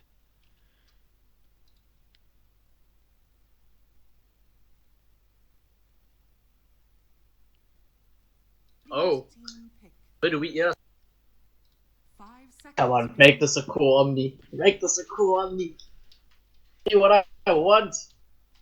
That's a last Oh, pick okay. Tinker. Oh snap. That's actually not. I don't. Hey. How do you feel about that? I just see a lot of lockdown on Mythic already, and I put a tink into that. They don't have all that much catch for the Tinker, to be honest. It's just really the Ember Spirit. It's kind of not all. So it's a support Omni. I don't know how I feel about that. That's my biggest problem in their draft. It doesn't do all that much. But like they don't like Weaver is a very early game centric core. It scales very well into the mid game. It could. I think the Tinker could be a good pick. Yeah. It all depends on how well the. You should do good against Ember Spirit in the middle lane as well. Yeah. Yeah, We'll just have but to see how they you're play. picking up the Razor. This is gonna, as you said, yeah, you favoring 10 Goon seconds Squad's drafts remaining. better than the last time. I do see a lot of lockdown from Mythic Yeah, I guess so. for against a team that doesn't really want to be locked down. Yeah. I know the support Omni Knight is the pick that I criticize, but it also could be the pick that pushes them over the top. It could be it could be that one hero that allows them to actually win this game. Right, Sargon on his hero He's back on it, man. again. He did actually good. He's back like on that it. one hero pony. Like once Mythic have a hero there on the pick for him, whether it's the Shadow Shaman, the Jakiro, or the Witch Doctor, whatever, they just give it to him all the time. Hope he has skins for his Witch Doctor. Oh, Like, man. does he has, You doesn't- know there's he no doesn't have Jakiro skins in the game, right? I don't know if you. No. That's just a myth for you. That's what Iceberg wants you to believe. Oh, there's no skins for you. alright. Just a rumor spread by The rumor, kids. yeah. And the tower battle. Hey, someone's been buying their levels. Holy cow! Precious Petunia, man. Just getting that compendium to gold level. I really want that IO Arcana, man, and the Kunkka item now. Oh, that is lovely to look at. And we are here in game 2. Goon Squad heading 1-0 down to Mythic Gaming. Sides have switched, so now Mythic are going to be in the green trunks on the Radiant side, and the opponent weighing about 210 pounds in the red trunks, playing from the Dire, is Goon Squad. Phoenix taking on the mid Tinker. Safe lane, we will see. Oh, it looks like they're going to be switching their lanes up here. Axe seems to be going top. Oh, I'm sorry, I need to speak in here. Yeah, Axe seems to be going top. Bottom lane, yeah, Believe and Infernape on the Weaver in the bottom lane. Not sure where Omni Knight's going to be. Maybe they're running duo lanes here for Goon Squad. And Quinchen on his SA renowned Ember Spirit. Sargon playing the Jakiro Magical on the offlane Darkseer. And finally to wrap it up, it would be 30 on seconds the to battle. Bane. And Petunia will be playing the mid Razor. Alright, so they actually did swap the lanes, you're right. They're putting Axe with the Omni Knight top to deal with the Darkseer. I guess the lane kind of works against Darkseer. I don't know if Mythic are actually scouting this out and sending Levi to the bottom lane. That's what it looks like. Yeah, they moved the Razor to the top lane, so they want to kind of dodge the Razor in the lane who gets the Axe. That's what I'm assuming here. Yeah, it's not gonna work. The battle Mythic started out. begins. Another quick ward from BE here in the top lane, just securing that. Yeah, they do like these immediately these wards in the mid lane. That we've seen Mythic do it both games now, and they do it off the bat almost. I mean, this thing's already been timed out by like Yeah, you don't really want your mid minutes ward now. like people know that the mid ward's gonna come out because it's like almost like every game must. But like if you get it down before they scout it out, there's a lot of different variations where you can place them. So if they don't scout it out, it's always a benefit to keep your mid laner safe with that ward. Sargon sitting in the mid lane. Just they want to put the Tink out of lane here. Dual Breath is dropped onto Phoenix, running himself back, taking a lot of. Jeez, he took a lot of damage there. Almost he's less than half HP now. Yeah, Dual Breath is probably one of the best level 1 skills in the game. It just does so much damage so early on. Slows pretty good It's too. just and he's just gonna forcing your mid lane to just use all his consumables. Something up here. The lane is pushing heavily in favor of Goon Squad. And Fernet got the creep wave right by his tower. He is playing against a Darkseer, so. Yeah, on the bright side, the Weaver should be fine against Darkseer. Even in a 1v1 matchup, like it looks like Lich is starting to leave the lane, and yeah, Weaver should farm fine there. Top What's the lane, trick action with is playing going down. against the top lane? Yeah. Oh, they are going on to game where you can find yourself dropping very low. I think the link was used, but it's not enough. Reaper going to run himself back behind his tower and into the tree line. The B looking for. He has the brain sap off cool night. Sorry, he has nightmare level. How do they do that much damage? Oh, that's a nasty combo. Eh? Nightmare or a Fiend's Grip followed by a link just for like 6 seconds. Yeah, it's a level 1 disable at like 4 seconds, so you literally get 4 seconds full of drain. So it's actually a pretty nice combo now that you mention it. Lich making the mid rotation as well, just gonna try these. So they know that Phoenix has been zoned out, so if Lich he does have the 1 point in sacrifice already, so he's just gonna find that range peep every minutes or so. Problem here is Lich hasn't really got level 2 yet, so once he gets that, They're actually going on Phoenix in the mid lane here, the dual breath followed by the roots, but it's not enough. Phoenix will be walking his way back. Lich does have a healing salve though, at least for his mid. And his hit is level 2 now, so he can actually throw some harass back onto this middle lane. But yeah, they gotta secure his mid for Tinker. I mean, despite all this harass, he's not doing too badly in the middle lane. He'll have his bottle coming to him shortly. Lane's okay so So far. apparently we can't be heard in game. Still. Yeah, in the link it's fine, I think. Is under attack. YouTube channel, YouTube viewers, I think, yeah. Here we go, real Christy Mac pushing the battle hunger onto B. Not much going on here. The link does connect into Christy Mac now, and B is coming forward. He wants to Nightmare the Omni, but thought against it. Cancelled at the last moment there. Yeah, this Ember's a good matchup against this Tinker. You know, they've got doing a lot of work here. Yeah, but this the Sargon's forced to return here back to this middle lane. I think he's having a good time again. Not something like Phoenix will be like the core of this team, this game. Like it's all how well he can play on this Tinker to basically carry the game. Like Weaver will do his job in the early games, but it'll be a Tinker who really scales his team up in the later stages. I like. Look at his skill decision there, having to get the point in. Is it common for teams to get marching machines? Oh, we're already missing the first blood. Sorry, the top lane there. Weaver making the rotation. And in combination with the Omni Knight, he will take some tower damage. Razor going to turn here and get a huge, but he will be called by Axe, and now he will be brought down again. Bit of an overextension from the Razor there. Oh man, that is great from Goon Squad. This second game starting way better, getting a kill and a double kill here. And yeah, this day is broken pretty even here in the early game, despite the attempt to shut down the Stinker mid. He's still farming pretty decently, and the game's going pretty well.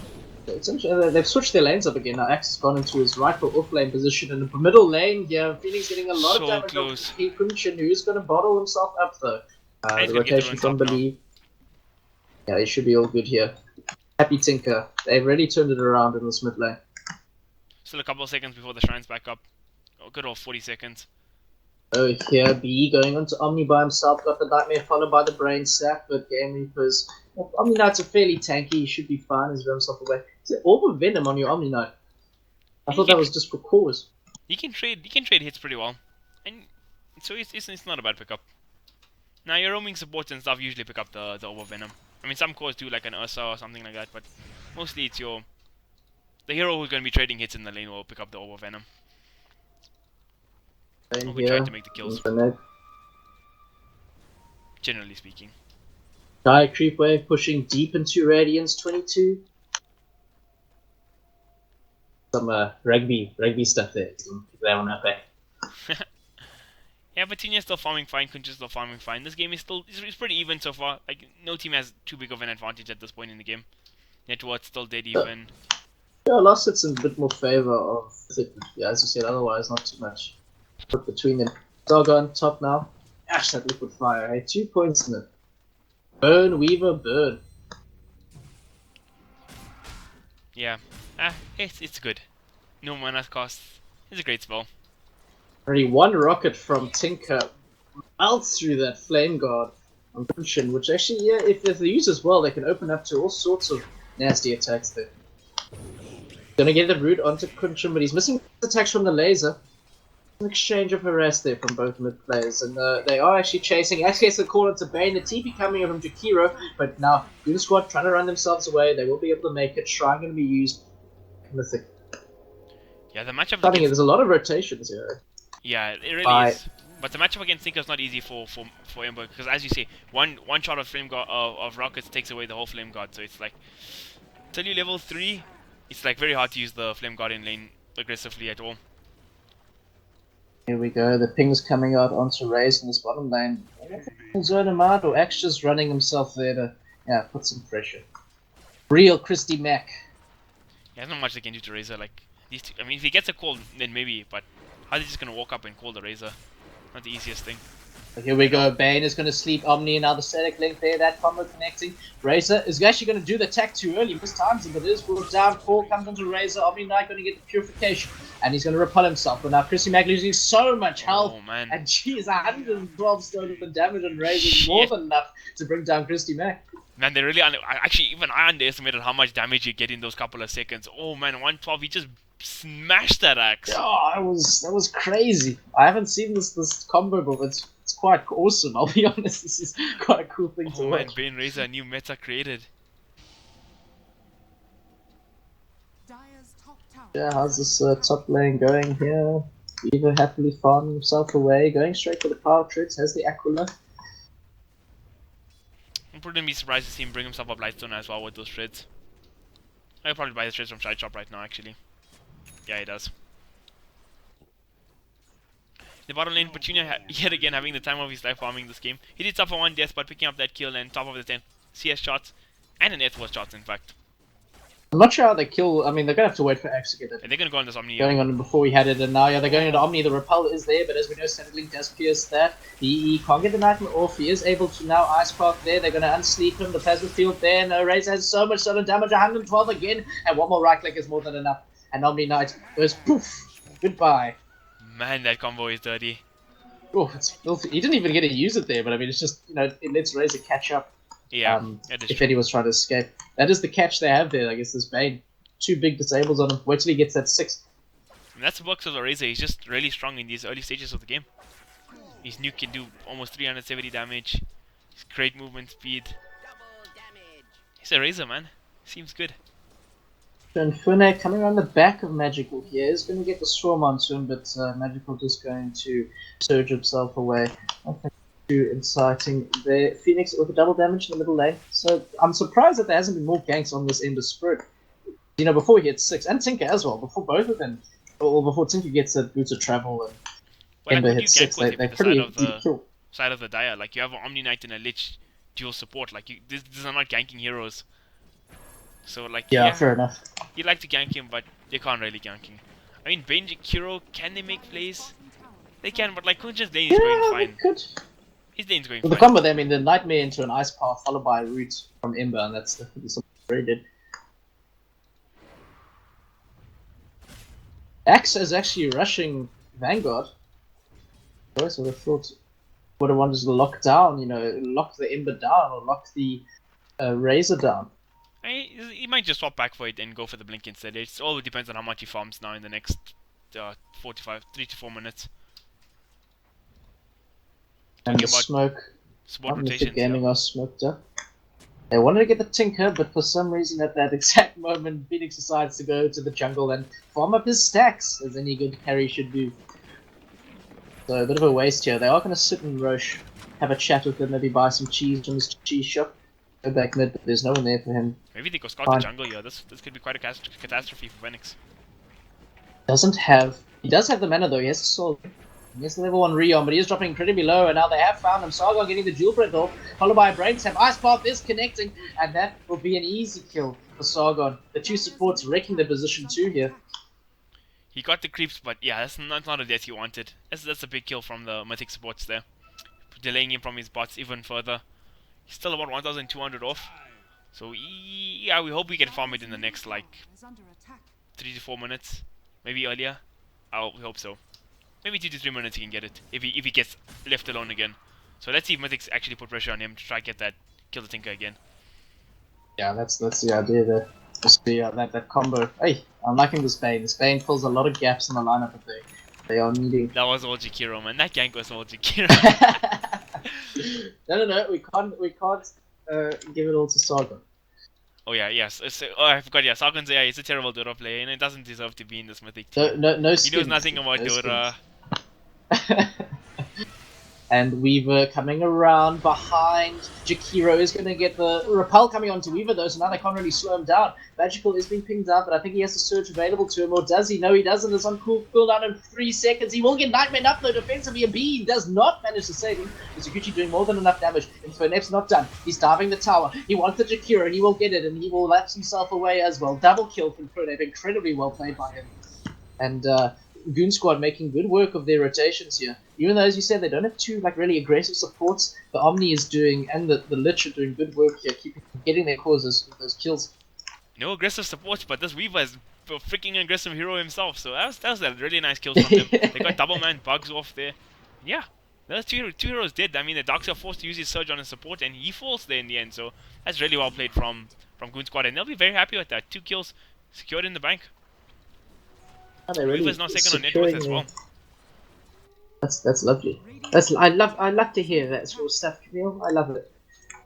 Yeah, Magical Well, getting just wait pinged for out this. again. He does have Surge though. I mean, they don't have anything to lock him down yet. Who would X call in these fights? Whoa. I'm thinking the Ember just. Look really at can't this do fight stuff. going on here. Can he Oh. actually bring him down? They're gonna try. Kunchin Phoenix is are gonna in try real up. trouble. Kunchin is now running away, finds himself dangerously low. There's a battle hunger on him as well. And Axe has got Tranquil. He's like, "Come here, bro. I want to hit you with my axe." As Axe does. He's gonna try to get the Dunk. TP out, but the dunk is there, and Easy that is game. yeah. Eish. Feels good, Good man. nights, Mr. Kunchin. Good night. Yeah, he aggressively zipped forward there. He was on half HP, and he just went for the Tinker. I think it actually got him, but the Shrine being too clutch coming out from Phoenix there, and he survived with his life. He'll be happy with that. And he's just 300 gold off the bots now, dude. 200 in fact. So next wave of creeps here in the jungle, he's gonna get it. But oh, Mythic Gaming support smoked up again. Are they gonna find him? Oh yeah. I get you in the bottom lane. Okay, they got Tinker again. Oh, sorry.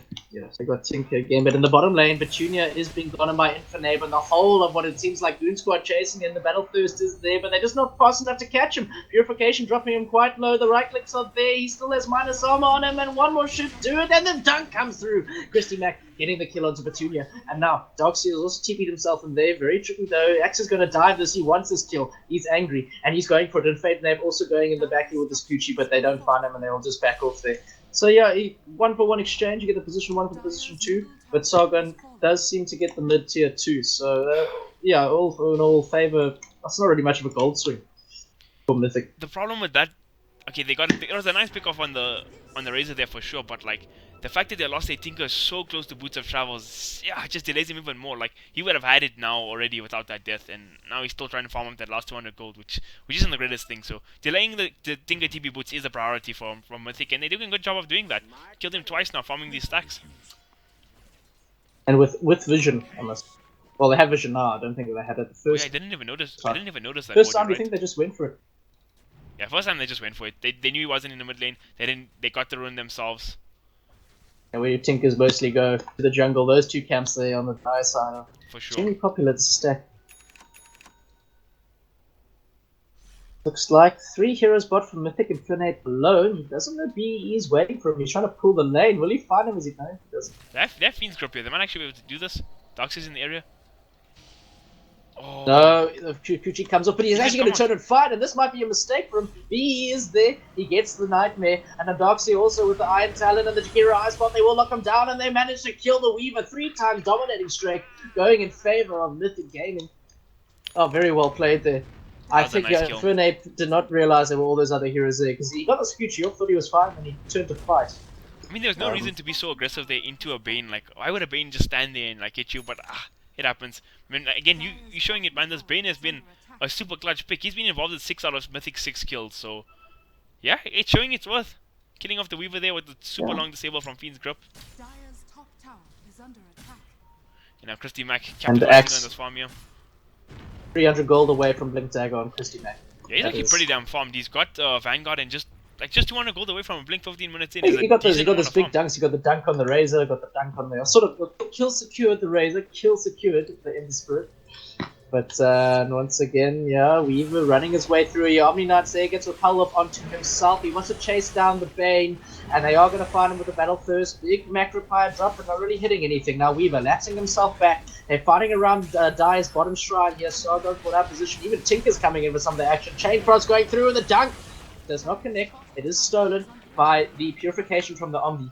And Weaver, oh, he's not done yet. Infernape still running around here. He spots out Petunia. Petunia has not got his ulti on him anymore, and Infernape's in the background. Does not have Storm, though. Storm's still on cooldown. No, it is off cooldown, but I don't think he has enough backup to really commit on this.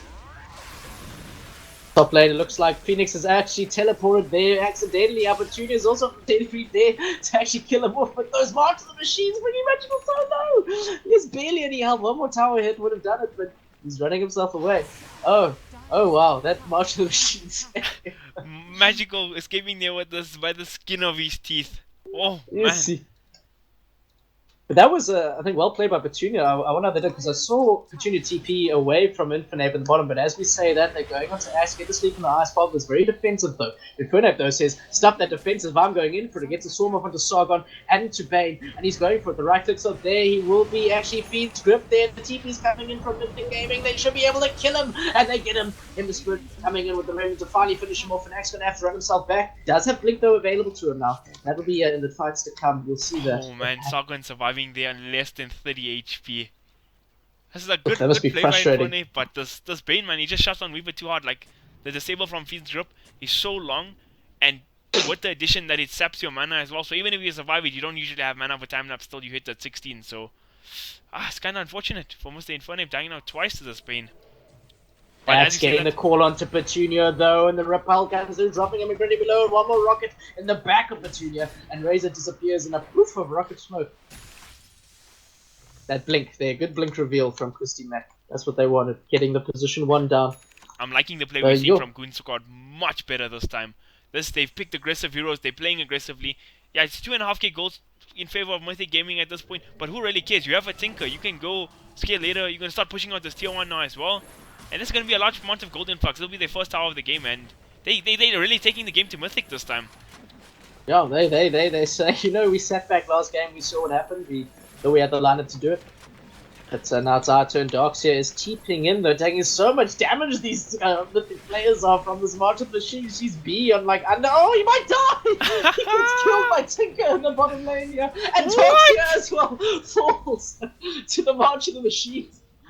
Alright, that's not hilarious. luck, but skill. Axe getting the call onto Ember's Bird. He has the record up, and I don't think he'll have time to do it. But the nice ice path from Jakiro, securing him his way out there. He will have to try remnant himself again. Gets the 2-man roots off. Omni Knight using his ult there to try to stop magical damage. Not too sure what the point of that was. Maybe he thought Razor was coming in. And now Goon Squad not really happy with that. They could not kill the Ember. Though Christy Mack is not done. He wants this. He wants this. Going to get rooted up again. Ember has the Veil. And now the Dual Breath coming through as well. Christy Mack dropping actually quite low here. Ice Path will just about miss. B, he's back in the area. Tinker's also. And I think both sides will just try to disengage. The Kunchin chasing down this Ember. He has the Blink as well. Gets the call. Fiend's Grip coming onto Liv, stopping him from doing anything. Axe somehow manages to run away. But literal sacrifice some life for the axe there. And Kunchin actually dropping very well. One more rocket should be able to kill him, and it does! Phoenix is dominating all these clutch plays here. These marching machines wrecking them in the jungle. I think was the funny part of today. Oh, my Dora just crashed during all of that. Oh no, it was quite a long chase. I heard. Casting was on point regardless of Dora crashed or not. I feel like I was there in that team fight. Let's stop it, you're making me blush. Let's go back into it. Christy Mack doing good work on this axe here. I don't know how he survived that last fight. And they're going on the Bane in the top lane again. They don't have Fiend's Grip. They do have the Nightmare. Will connect now. Razor can get the horrible combo out into him, getting the static link. They do have the ward. They have Dust. No, they don't. Razor's going to actually time-lapse himself back. Weaver is. And now the... Ooh, big laser coming through in the rocket. Tinker's there to chase them all down. He's got the blink dagger. He's showing off now. Petunia having to run himself away. Tinker giving the classic little laugh. And yeah, that was not what Mythic Gaming wanted. They really revealing their blink dag as well. Though Ember, for some reason, Inferno gets caught out of position there in a double ring and needs some nice blink away, dodging the call by Kunchin right there. And now they actually will re-engage. Razor popping his ulti. Axe does not have call. There's a big vacuum into a Macropie and a wall. They're dropping solo. Goon Squad. One's dead. Two dead. Three are dead. And now Razor chasing them back down. There's Lich though. Chain Frost keeps bouncing between them all. Tinker's on the outskirts, managing to blink himself away. There, Christy Mack still alive. Damn tanky this Axis. Iceball not going to connecting. And the rest of Goon Squad do manage to successfully disengage. And that's why you ban Ember Spirit against frickin' Kunchin, man. Triple Remnant in onto the frickin' Weaver and then insta blink out. Yeah, that shit's insane. Give that man a balls, bro. Those reflexes. Hey. I'm not sure what Infernape was doing there. Like, Radiant's Dire did have a ward right there. They could see the Ember. He just didn't expect Kunchin to man the hell up like that. But again, also during that team fight, Mr. Levi dropped such nice plays on the Darkseer as well. 3-man vacuum wall. But now, looks like... into a Macropie, that combo working out pretty well. Petunia here. Tinker also bottom. They still haven't taken this. They haven't taken a tower yet, despite the good. The Tinker's, yeah, as you said, doesn't really matter. His net worth started to show now. Yeah, Phoenix is actually at the top of net worth. He's playing this Tinker pretty nice. He's close to his Aether Lens. A little boost to his damage. And then Ags will most likely follow after that. Even Ancient stacks coming out here from the Lich. That's pretty cool.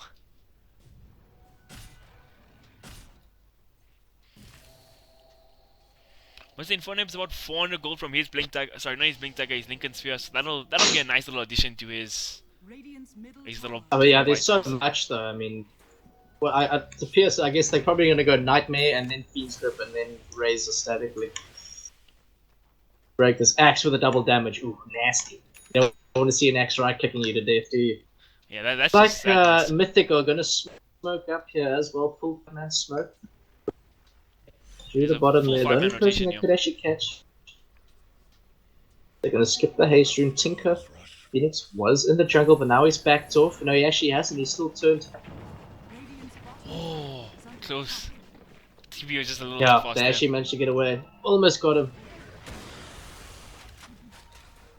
But he's already back in the fight. Good squad vision of all of this. They might not even go for this themselves. Axe is waiting to blink it. Axe does it. The blink. He wants the call. And he's going to get a 2-man call right in the middle of it. And they're dropping solo. Repel brings out Ember's going to get dunked on his head. And now Mythic on the retreat. Magical. Going to try to surge himself away. Tsutunya going to TP out. He should be able to get it. Oh, beautiful vacuum wall from Magical. Putting them onto the cliff here.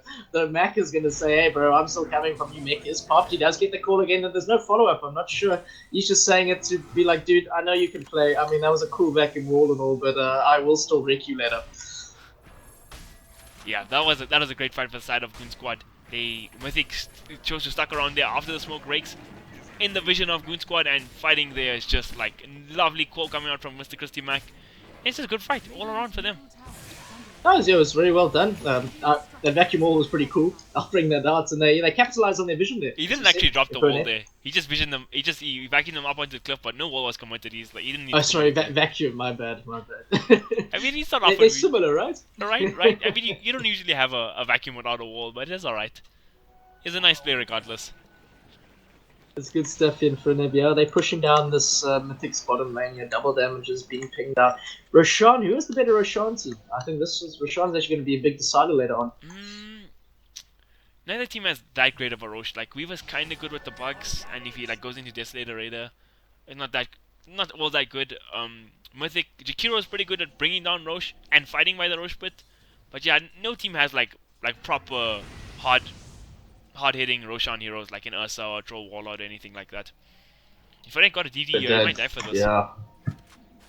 He wants Sargon, but Sargon hanging around the tower doesn't know who the creeps are, but that doesn't stop Inferno from going forward, and there's so much damage the Ice Path does go into him, but Sakuchi should be able to make him catch up, and Rocket is also going to get there. Macropie is dropped, but Inferno getting an easy pick off here, but Mythic aiming on TPing in. They say, you don't just take our supports for nothing. Chain Frost being thrown up and leave, and our vacuum wall going to stop this TP. The Magical taking so much more damage, and one more Chain Frost will do it, and he does connect, but a nice defensive sweep from Beeb, keeping the Darkseer alive. Beautiful play, and now Goon Squad are going to have to run themselves away from here. X trying to get the call, but he doesn't get it. Tinker's also in the area though, and KBNC will push forward with the Remnant, but Virginia taking so much damage from the March. Double Remnant in, and he brings down the Tinker. KNC is going to get a double kill.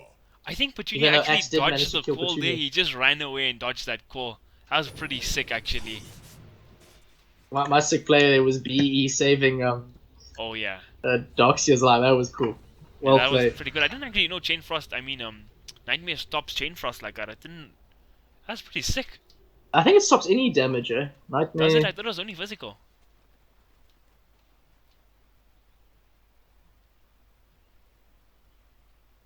Nightmare does any source of damage. Oh man, that's pretty. Cool. Only physical makes a consequence. Oh yeah. Any source blocks any damage. Yeah, hectic. Reaver's farming up nice, he got the Dragon Lance as well. So they keep locking him down like they have done. But they expend a lot, when you think about it, like how much Mythic have to put into trapping the Weaver and keeping him in place whilst Axe can run around and just call people.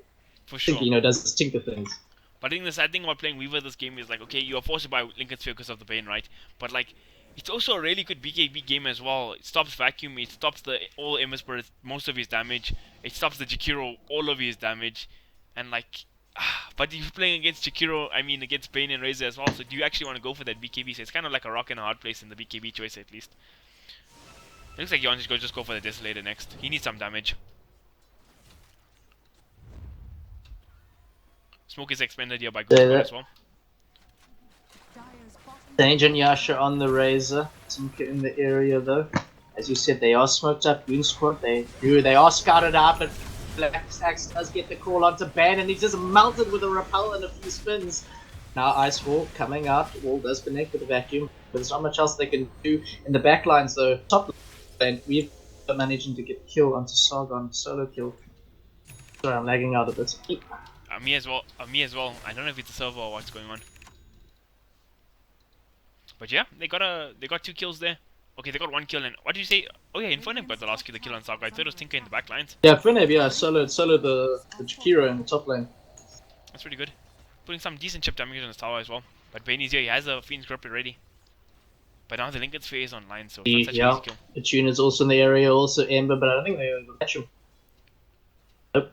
They need something else, they need something quicker, because there is a bit of a cast delay on that Nightmare and that Fiend's Grip. So fair enough, you can break the Lincolns, but before Sakuchi's away, you need something else. I think how they kill the Weaver now with the Lincolns is online is they have to get a blink chain from Ember Spirit. Oh, Kunshin with the quick reactions. fingers once again. Yes, missing that axe call. But yeah, I think how they kill the Weaver is they just gotta wait for they gotta get the chains off first with the blink chains from Mr. Kunshin, and then they just break the Lincolns with one of Bane's spells and then go for the Fiend's Grip. And I think they get the kill like that if they want. The could see it This here. game Ring is chains coming out. settling down. Kunjin going onto the Weaver in the top lane. He is rooted back. He does have time lapse available to him. He should be able to get rid of most of the damage. Now Kunjin though chasing down. Petunia also there. He's dusted up. He'll get the root once again. Ember coming in with the remnants. And Petunia gets the last kill. Right click onto the Weaver. There's actually so much damage to the Weaver. It's unbelievable. They're kiting him well though. I know it's double Iron Shell as well, so that really made a difference. Veil plus double Iron Shell is just an immense amount of damage. What Flame Guard running as well? Yeah, that's a real kill. But how, like, in front of they get these good kills here. Get the Weaver out, but the March and the Machines just stops any sort of push from happening. Well, that's Thinker for you. That's what he does, man. Just ruins the game for everybody that's not himself. Anti-fun. Now we need something else for Tinker. I don't know what you call Tinker. D-Ward's coming out. Weaver's back up in 20. But Mythic, they do want to fight this though. They do want to push the advantage.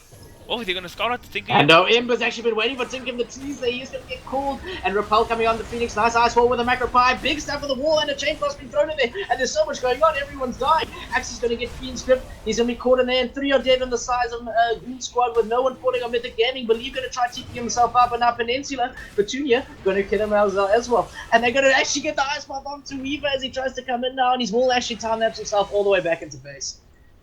Wow, that well played by Kunchin there. He was waiting for Tinker to blink into the trees.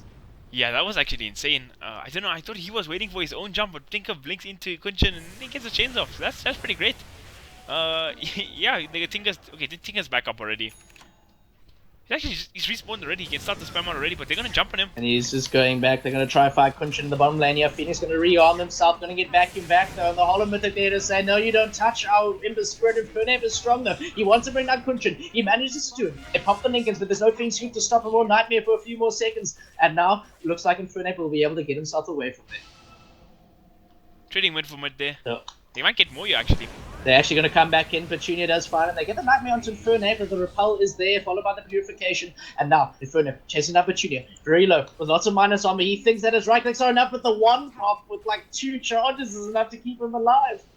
Infernape was confident. He turned around before he finished the job, and well, that proves do a job until it's done. Okay, so Razor has Windlace, TP Boots, Sanjay and Yasha, plus his passive. He moves at 547 move speed all the time. That's actually insane. That's a permanent haste run. How do you... Is there anything to stop that, you know? As you would say, just get a Silver's Edge. Okay, it's like, maybe you could get a Silver's Edge. He's still pretty fast. They just need lockdown for him. If they catch him in a call, he is kind of killable. It's a Razor. It's actually a pretty hard hero to kill, to be honest. It's a pity they didn't get more there, but yeah. Tower still defended, in fact. So Tinker he died, but he still defended his tower in some way or another. But Infernape's almost got his Desolator, so his damage is going to be considerably more once he has that. Considerably higher. No, he's already hitting quite solidly. How do you scale this Weaver later? Item wise, you got the Lincolns up, you get the Deso. Would you get a BKB even? I don't know, as I said earlier, it's like a rock and a hard place with the BKB in this game. Like, it stops all of Chikiru's damage. It's really good against the Ember. But you're also playing against Bane and Razor, so how much does it do? I think you have to get a BKB at some stage. I think so. Yeah, you gotta stop the Ice Path, gotta stop the root. Now this is the mid game here, where both sides slow down. They're trying to find their tempo again. They're trying to, niggle away at each enemy's weak points to try to find that opening that'll let them hopefully take a tower or make a cool play. And Roshan, no one's even touched that guy yet.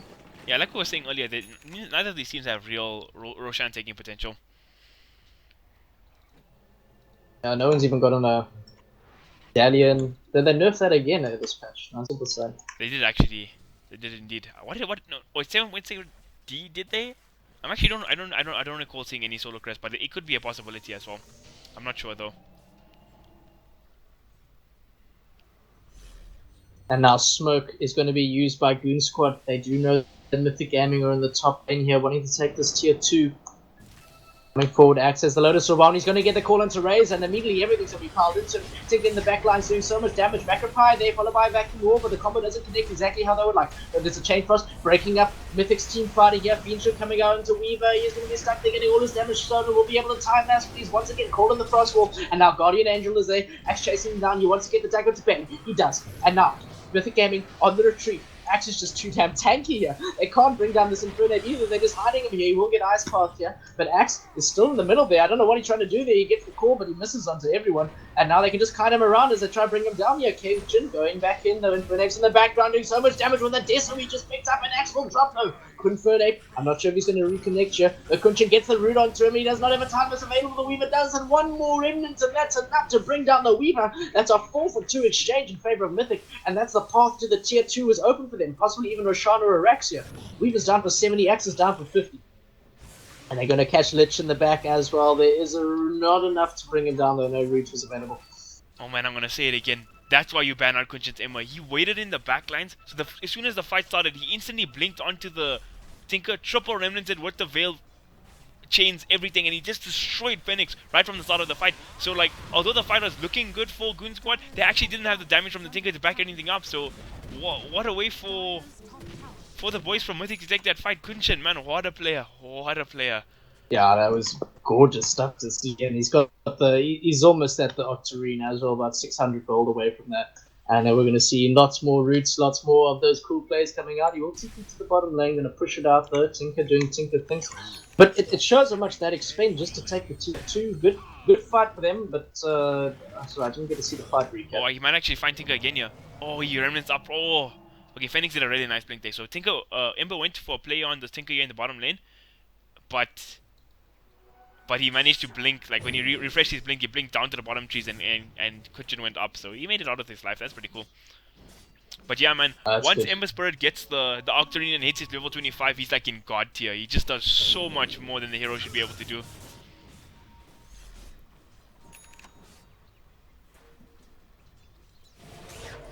And they're gonna wreck this Bane illusion.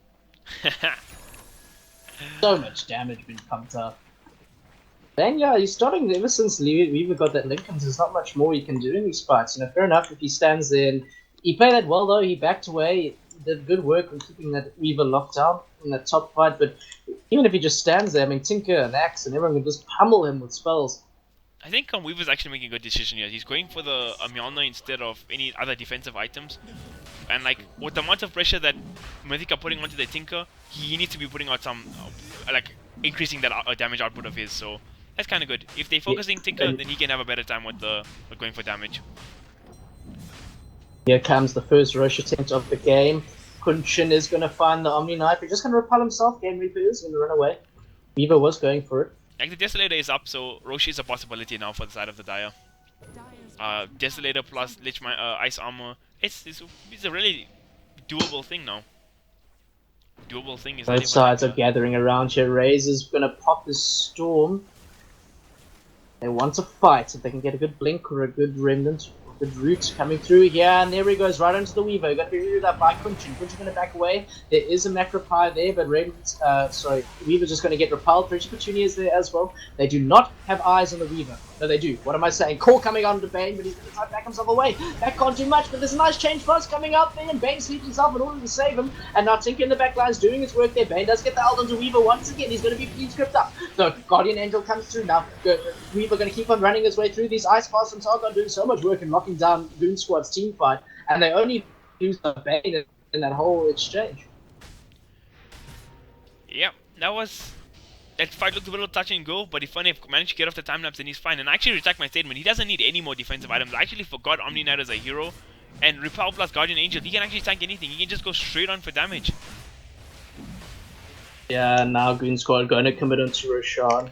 They are backing him up. This is still a takeable fight for Mythic. They have the Chikiro ulti and stuff available. Oh, actually still on cooldown. And Eye of the Storm is up again. I'm not sure what the play is here. Both sides are just, they're waiting around the edges. Yeah, Mythic are contesting this Roshan, and rightfully so. Like, you don't want to give away the Aegis to the side of the Dire, and the game could quite snowball. You let Tinker take that, or even let the Weaver take that. It could be quite a dire state for them. There we go. They realize get that scouted here. Infernape is. Oh, he is. He going to sleep himself defensively. I don't think that's more than enough to do anything. And a laser to the face, and Bane is out of anyone's nightmares for a few more seconds. Well played there, though. Infernape, Goon Squad realized that they knew Mythic were in the area wanting to see, but anyway, Petunia are going to just run in, and the Remnant coming forward. The Axe is going to blink himself out. They're going to re-engage, though. Game Reaper's in the middle there with the Repel, getting all his damage stolen, but a nice ice path followed by the Macropie, and the Vacuum Wall is going to bring down Believes incredibly low. Tinker's also dead, and now I'm not too sure yet what Mythic do. They can't really take Roche. They are going to have to TP back to defend the bottom racks from the push that Infernape has been putting on them. But mid lane, they're going to keep on fighting. Ash getting the two-man call with Repel and Blade Mail, but it does hardly any damage to Kunshin's Ember Spirit at the moment. He does have the Octarine available for him now. Razor's TP'd out now. Weaver can just go for this. He's got the tier 2, he's going to get Sargon here as well. Oh, but he gets rooted But they up. are going to root the Weaver and get the Ice Path up before we kill Sargon. Though the vacuum there, Kunshin's final Remnant is going to bring down Weaver once again. And Weaver's out of the fight for 80 seconds. Oh, Kunshin getting the double root onto the two supports here. There is no Guardian Angel or Chain Frost available for a few more seconds. Max is going to blink and miss the call completely. He's back in the fight now. Going to Fiend's grip onto the Storm lagging out. They killed the Lich. But oh man, the Weaver's actually so squishy without his Omni Knight. Like, Kunshin just destroyed him. In root duration, he managed to kill off the Weaver, so that's a worrying sign. And yeah, Mythic in a pretty good position now. 3 heroes dead on the side of Goon Squad, and this tier 2 tower is going to be dropping relatively quickly. Might be able to get some wards done as well. Yep, B drops one here. I don't know if he got scouted out. It doesn't, and just out of sight of sentry range as well, so that's a pretty good ward.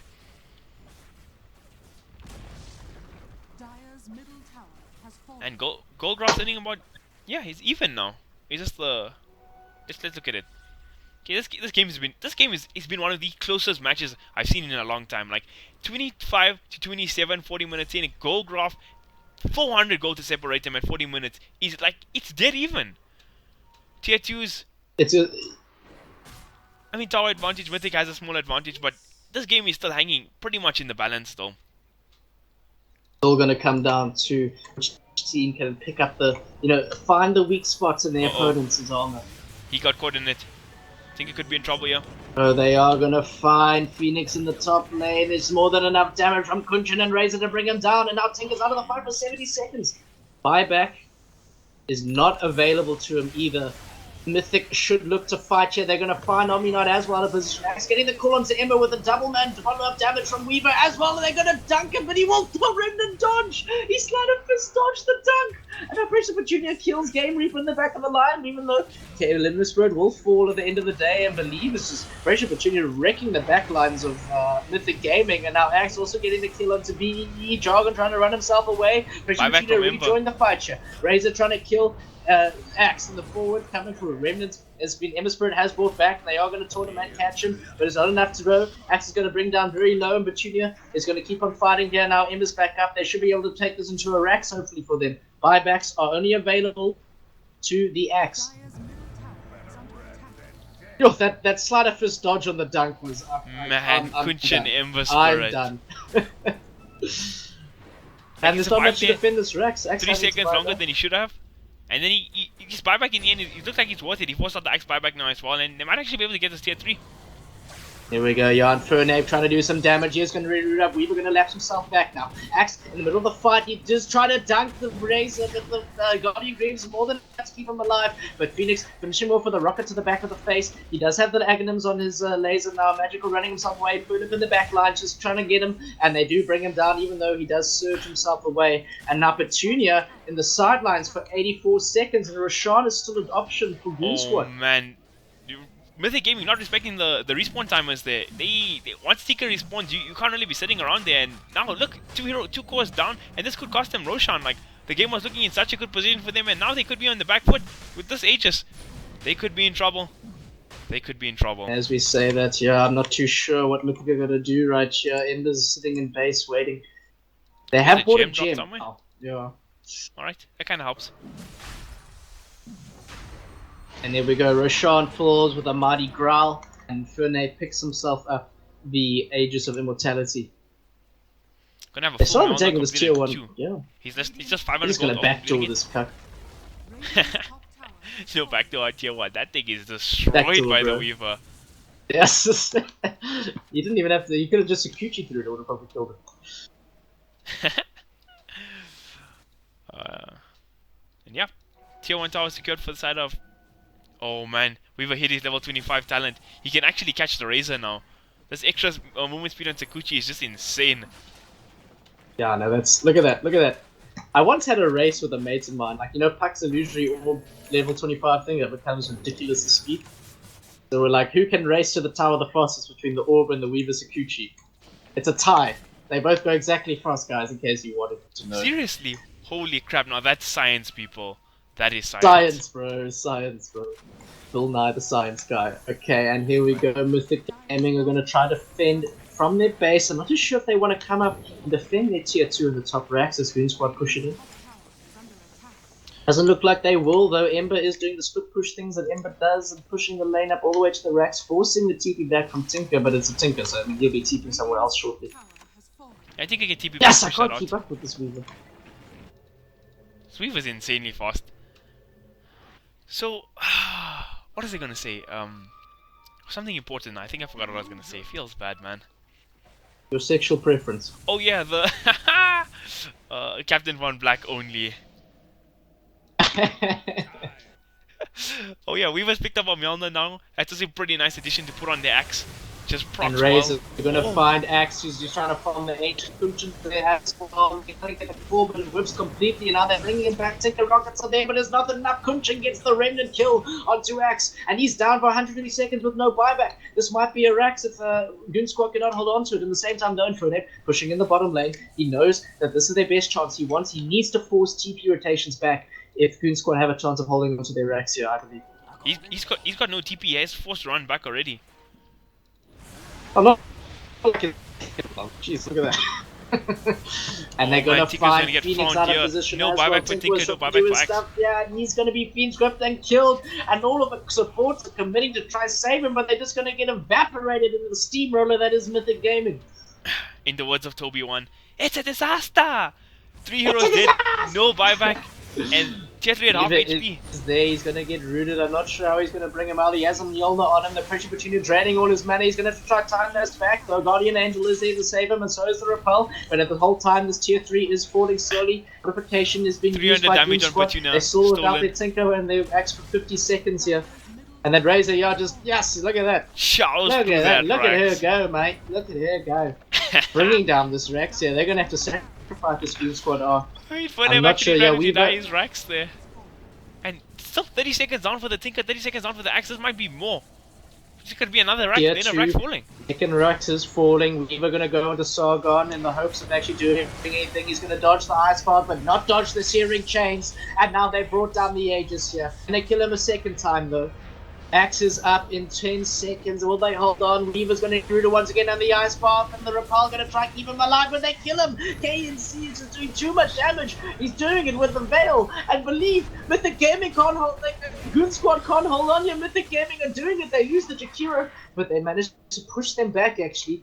Since Axe and Tinker are up, Mythic Gaming deciding that the retreat is necessary, also to push out their bottom lane, which has been pushing in. He's the lockdown onto. Yeah, Bane falls there as well, sort of like a yay, we killed Bane. But you see the lockdown, Matt. Okay, Wow, so they're playing this well. let's take a recap in what happened in the last. The time is 47 minutes now. In a space of 3 minutes, it went from a 5k gold lead for Elite, for Elite Pro, to a 4k net worth difference for Mythic. A Rax and a tier 3 fallen, and this game just spiraled out of control. I mean, it's only one Rax, Oh, but not the greatest situation to be in if you. it all If we happened die when right they now. found that axe, that ward there by the Dire Ancients, 100%. and then they just got picked off. I don't know why. What was going on with positioning? They just got picked off one by one by one. Well, just the axe falling alone is a threat to the Rax because, I mean, he's down for 100 seconds, no buyback. It's like hard to take those high ground fights. Yeah, you can try spam him or to Tinker, but it's still not easy to take the fights. I'm on YouTube. I can't. Almost done. Lich though, Yeah, I'm down. Almost done here. Lich though on the bright side, level 25 talent is one of the coolest or most annoying high ground defense talents in the game. 35 extra frost armor for structures. Yeah, no, that's ridiculous. And Weaver actually going to break the smoke that Mythic Gaming has used. Ice Path unsuccessful. They're trying to find Tinker. Kunjin has a full Mjolnir completed on his MS Spirit as well. So he's doing some serious deeps right now. This is like peak level for MS Spirit. But like, yeah, no, this is his time to shine, bro. on the side of the Dire, they do have a Tinker, so they can afford to be down on racks. They can push out these lanes pretty comfortably. And Tinker has a Hex now as well. I don't know when he picked it up, but that could be playing a big factor in these fights as well. They're gonna take shrines there easily, like a hot knife through butter. Goon Squad. Only hope is to hold them to the high ground here by the tier 3s. What's the buyback status on these guys, eh? The buyback on Razor at the moment. That's not good. That's not good. They can't lose this fight. But look at this Martial Machine span. Holy hell. That's a Tinker for you, man. But yeah, you're right. Yeah, Duress is the only hero in this game with the buyback, so yeah, losing this fight for either of these. I mean, if Dire loses this fight, most likely be game. Oh, close. Nice 4-star play attempt by Axe there, though. He doesn't catch Petunia in his call. And now Petunia going to get used up. I'm not sure if they want to fight here, though. Fiend's Grip out coming onto Weaver once again. They do break a triple remnant going into the fast bar with the macro pie is enough to bring him down. Razor's killed Infinite. He's up for 120 seconds without buyback. And it's all crumbling for Goon Squad here. Mythic Gaming are tearing them apart. Tinker's about to fall too. There's a buyback from Max, but is it enough? Petunia in the back lines. They're going to try Shrine up. Goon Squad off. He's going to get call onto Razor, and there is a Lotus Orb on, and they're going to sleep both of them, and that's no damage onto him, and now they get another 2 Ice Path from Sargon coming out onto Goon Squad's cause, and that is a killing spree for Razor, and Lich is going to try and limp himself away, but Kunchin's there to say, no bro, we're going to get the whole 5-man wipe, and GG is called. Goon Squad have been beaten by Mythic Gaming here, and they are your champs for the Ruby Challenge, sorry, the Ruby Showdown. Oh man, great casting there, Cap, and that was a really well played. In the end, Mythic just showing the experience and taking this game by its horns and taking it in. You know, in this last fight here, if Axe actually activated his Blade Mail, I think he would have killed Razor. Razor was hitting him at like 400 damage a shot. Just 1 or 2 of those shots would have killed himself. It would have been pretty entertaining. It was crazy, man. But I think how they always managed to lock down the Weaver. This was, I'm surprised how they always managed to get that Fiend's Grip on him in those big team fights. Locking down the Weaver with the Bane, and then just Kunchin picking off the Tinker at the start of these fights with his Emma Spirit, every chance he got made a really big difference. And yeah, I think I have to give 2 MVPs for this game. One to the Bane for the early game, he controlled it really well, and then second one to the captain of the Goon Squad for not banning Kunchin's Emma Spirit. I've seen it all, man. I've seen no flame to Goon Squad, but praise to Kunchin. He played a great MS Spirit, and yeah, solid series from Mythic, and GG well played to them. Goon Squad showed a much better showing in the second game, but that's the game, and that's the wrap, and Mythic Gaming, our Ruby Showdown champions. GG well played to them. Yeah, well played. I think that's all from us, Mr. Chikate. Thank you, well played to everybody in this game and all those who tuned in. Screamy's gonna go off in 3, 2, 1, and bye-bye.